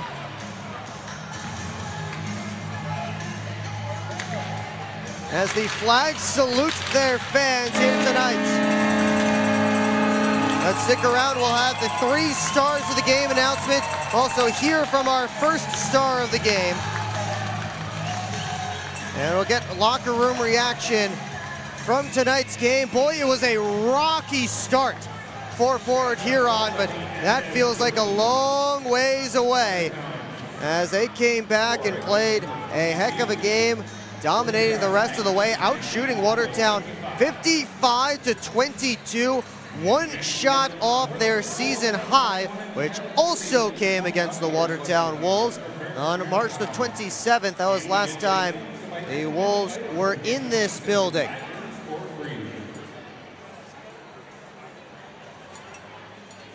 We'll take a timeout, and when we come back, 3 stars of the game, and we'll hear from our Gunther Graphics player of the game. It's next here on the PHP Network.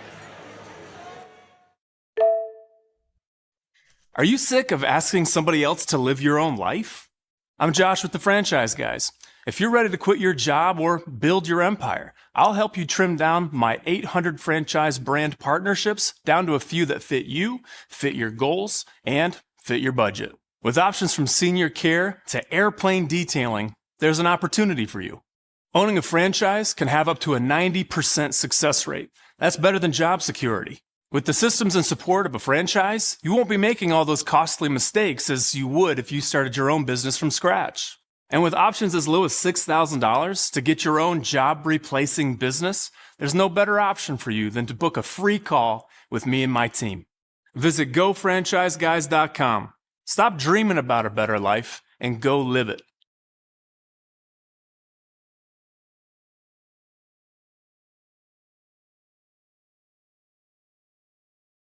Come party where the Prowlers party at Hamlin Pub.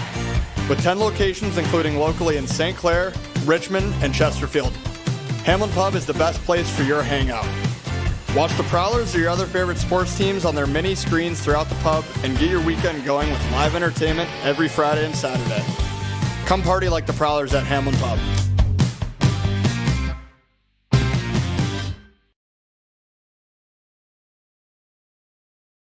Hey Spike, my hip meds are costing a fortune.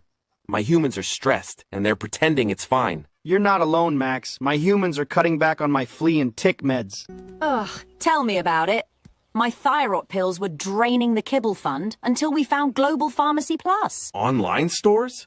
Are they actually cheaper?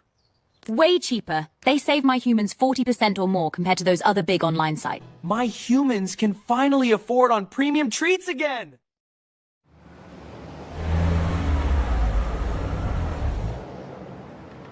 Hey guys, what's going on? Hi guys, we just stopped at Industrial Park Marathon to get some fuel and some snacks before the Prowlers game at McMorran. Nice. Yeah, we just stopped by here at Industrial Park Marathon so I can get a Slurpee before the game. Wait till after the game. If the Prowlers score 3 or more goals, Slurpees will be free. Thanks for the info. I'm going to get my Slurpee after, but we'll see you at the Prowlers game. See you at the game. Go Prowlers! Yeah, I don't know about this one, fellas. Boys, we don't overcome adversity by backing down. But yeah, I don't know about this one. That's reassuring. We're so screwed. All right, boys. Here's a game plan. LJ, you start with bananas. B-Way. Wait, why do I have to do the bananas? Because you're the softest on the team. I don't want the bananas. This thing is gonna melt. We gotta hurry up. I won't do it. Okay, both of you. I will do the bananas and the whipped cream. Fets, please continue. Who's paying for this anyway? I am. I just bought my tickets for the Prowlers game this weekend, and the Milk House gave me 25% off my order. Fets, why'd you buy the tickets? You're literally on the team. For the discount. So are you all ready to give it a try? Oh, we're ready. It's true. Get 25% off your entire order at the Milk House, October through April. Simply show your ticket stubs at checkout and enjoy your discounted treat.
back here at McMorran Place. They just finished taking a picture with the Flags alum and the guys dressed as the Flags tonight. Let's hear tonight's 3 stars of the game. No music. Number 22, Luke James. Luke James, 3 assists. He's the 3rd star of the game tonight.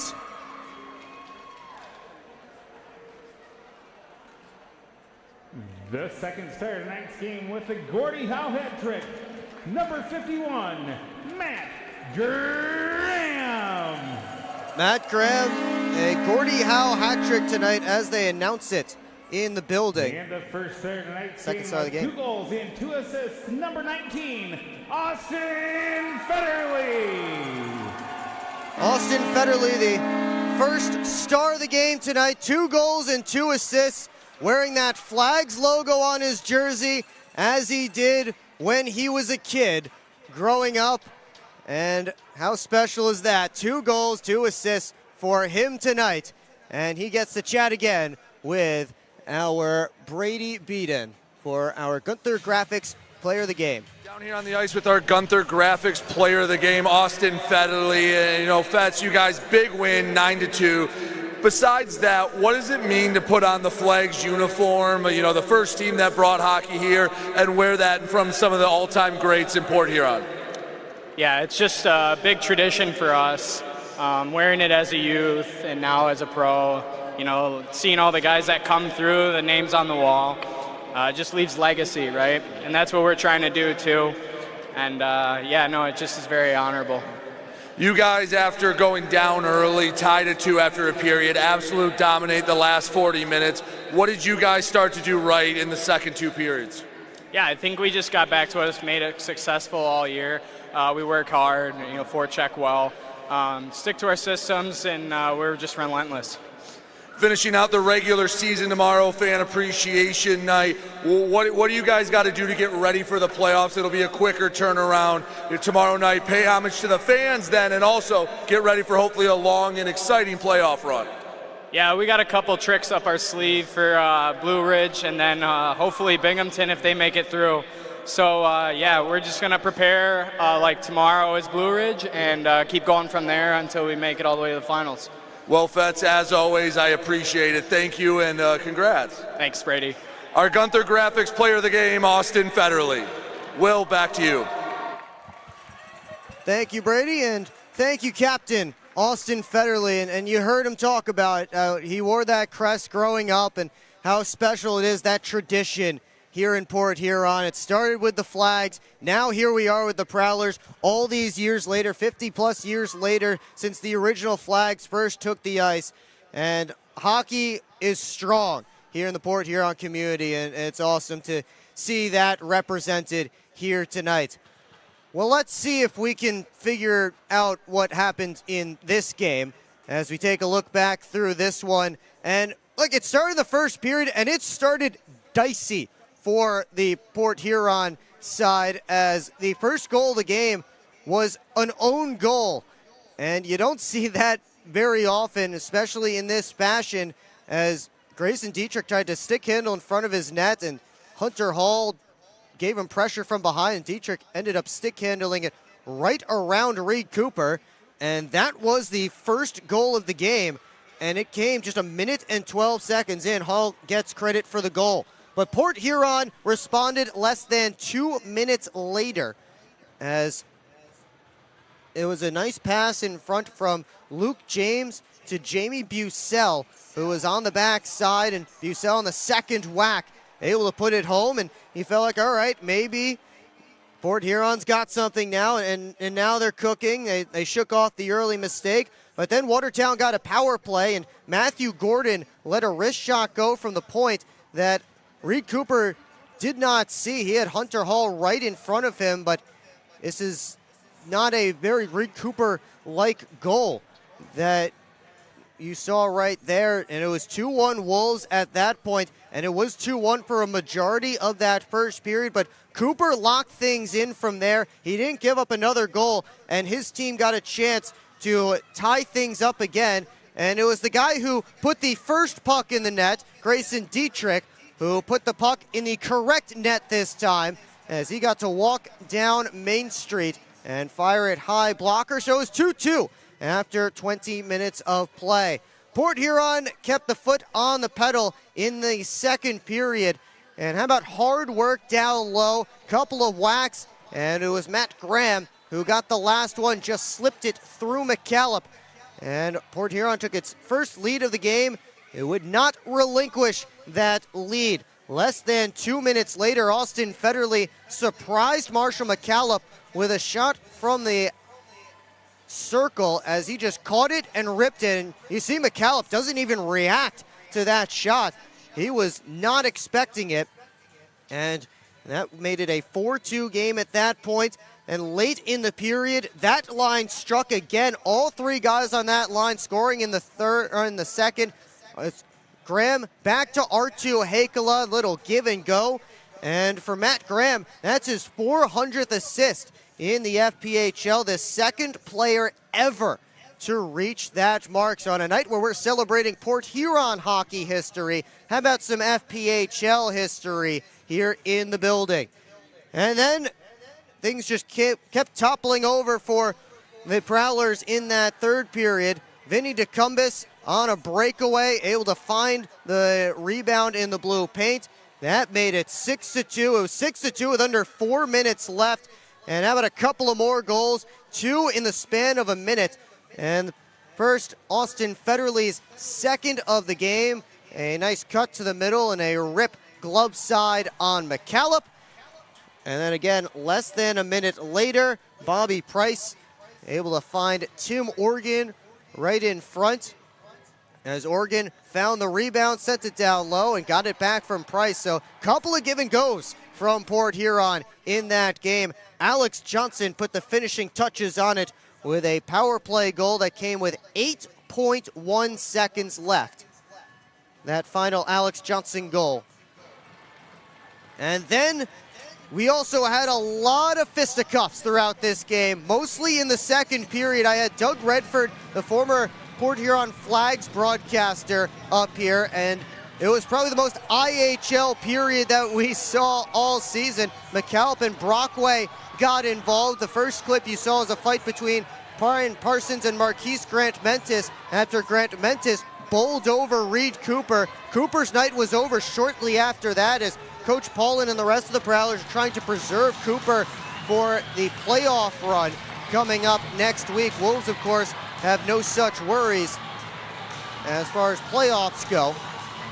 Brockway got involved with a man 21 years older than him, Chris Affinati, a member of the first year in the FPHL, Affinati. Then there's Graham going after McCallop, and that's when things really escalated to their boiling point as Graham was trying to get a little eye for an eye action on McCallop after Grant Mentis bowled over Cooper. McCallop went right after Graham, so did Hunter Hall. Everybody got involved. How about another look at that one? Graham got a 5-minute for charging and a game misconduct. And you see everybody involved. McCallop lost his bucket. Then McCallop started trying to challenge Alex Johnson. They were pointing fingers at each other as Johnson was held back by Newman. Connor Bazal and Tyler Inlow also got involved as they paired off. But in the end, the Port Huron Flags came away with a 9-2 win. And how about that image? Ben Brockway and Luke James knocking down the beer tower in Suite 3. Might have to pay a little extra for the blood on the back of Ben Brockway's jersey. That was a hockey game. It, in the second period, was a fight, and a hockey game broke out. Let's take a look at our Gunther Graphics game stats, the final stats from this one. 9-2 the final. Shots 55-22 in favor of Port Huron, each team with a power play goal, and you see the penalty minute totals there, 41-28. Those are your final Gunther Graphics game stats. Gunther Graphics, your go-to guy for logos, websites, and branding. And it looks like our Brady Beaton has Coach Paulin down there in the tunnel. So let's send it down to Brady and Coach Poland for our Schultz Roofing coaches interview. Down here ringside with Associate Head Coach Chris Poland for our Schultz Roofing coaches interview. Coach, a very spirited game. I guess we'll start with this. Coming into the weekend, standings had already been decided, but how are you using this weekend and how did you use tonight to prepare for a playoff series next week?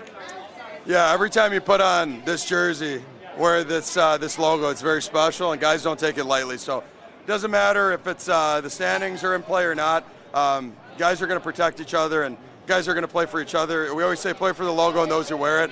I think that it was exemplified tonight. I mean, obviously, things were getting heated. Graham found a way to cool it down. I love the response of the guys. I thought the third period, first time in a week or two that I felt like we were playing Prowler hockey. The energy was alive on the bench. We had a lot of 3 lines and 3 deep pair going. Everyone contributing. I thought both goalies who played, which was the plan coming in, I thought they both did an excellent job. It was a total team win. You know, you guys, second and third period, you guys were really strong. First period off to a little bit of a slow start. What was the difference in that second and third period compared to the first? Yeah, I think it was just, I don't know if the legs were heavy or what, but we didn't have the same jump in the first period. I thought we were really slow to react in the D zone. Lost a lot of races and some weird plays. I thought there's a couple that we expect our guys, we put a lot of emphasis on wearing pucks and blocking shots, which I thought was phenomenal as the game wore on, but it wasn't good at the beginning.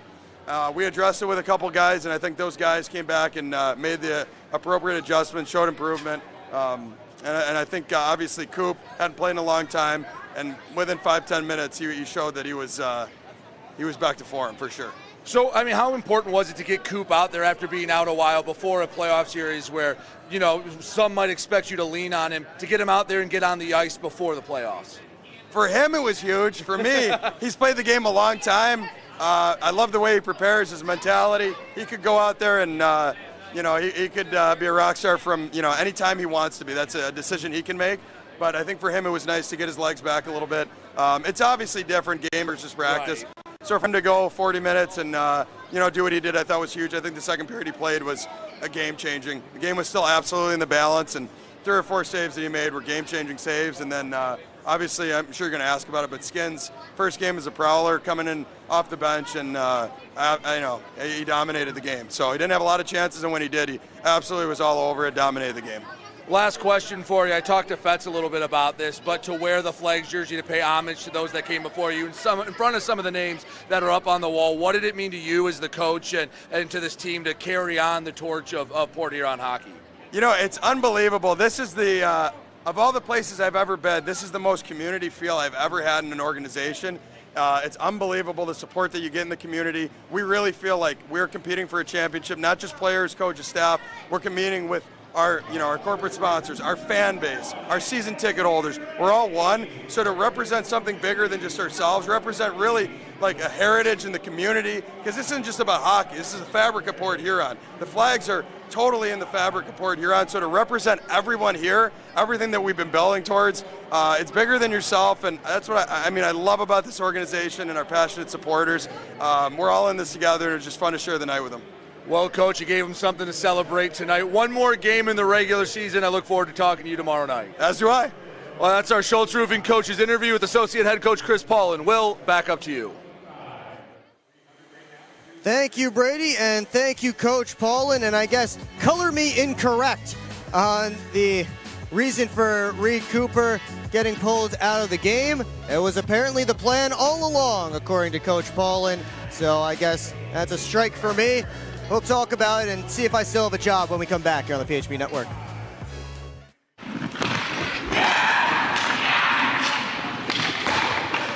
Hockey is like a business. One missed pass can derail the perfect plan. Have Taft Consulting help you get your whole team on the same page. They have the expertise to help you follow through on all your goals. Find out how they can help you today by emailing taftconsulting@outlook.com. Hello, I'm home.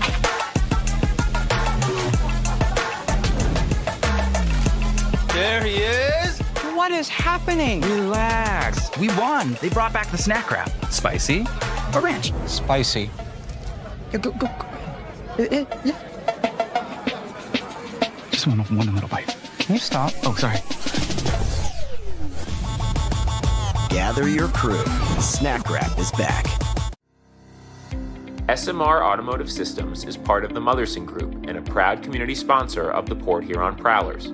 We are one of the largest manufacturers of rearview mirrors for passenger vehicles in the world, with local plants in Port Huron and Marysville. We strive to support our local communities and have positions available for various abilities and experience. Find out more about who we are at smr-automotive.com.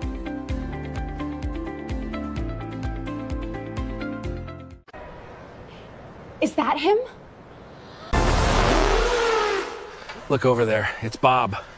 Wow, just look at that hair. Ever since he started getting his stuff from Global, the guy's unstoppable. So that's what confidence can do? That's just not fair. Oh my goodness, it's Bob! Bob! Bob! Give me the phone. I'm calling Global Pharmacy Plus for myself. This isn't working. LJ, pass me those flyers. No look behind the back pass. It's a hope play. LJ, come on. Gap up. Close the gap. Close the gap. What are we saying? This isn't working. We need a shift change. Let's bring in the professionals.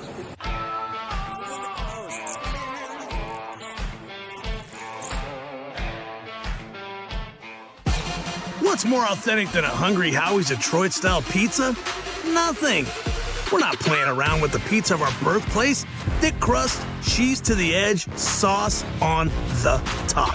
Where it belongs. We've seen a lot of fakes out there. Not here. This is authentic Detroit-style pizza. Order yours now online for $12.99. We sauce the top and rep for the 313 everywhere. We do bold. Hungry Howie's. Will Wiggleman back one final time to the old barn, McMorran Place, where the Port Huron Flags flew again and got a 9-2 win over the Watertown Wolves. And thanks in large part to a guy who grew up here in Port Huron, our Gunther Graphics player of the game, Austin Federley. He wore that flag on his chest, playing youth hockey, growing up here in town, playing here at McMorran Place.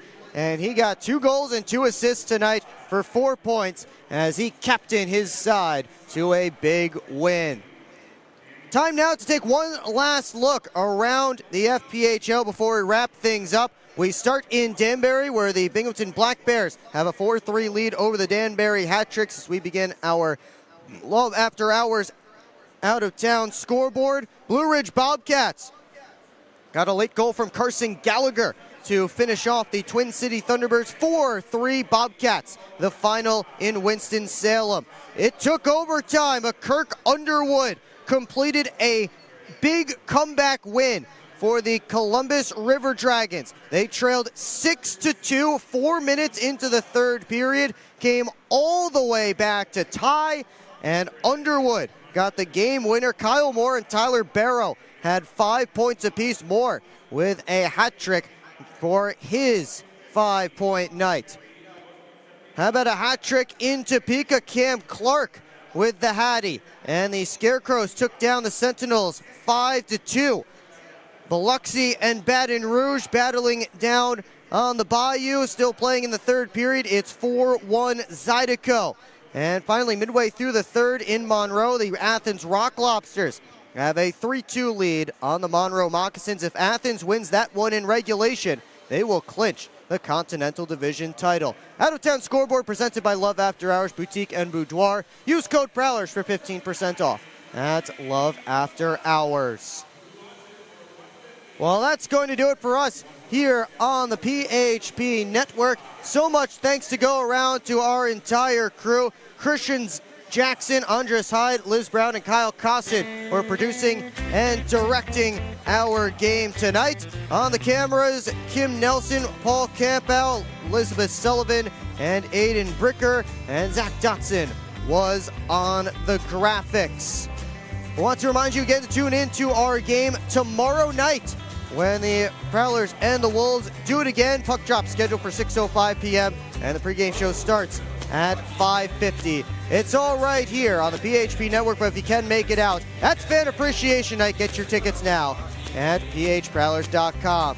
But for Brady Beaton and the entire crew, my name is Will Wiggleman, saying so long from Port Huron Flags Night. The Flags fly again and get the win, 9-2.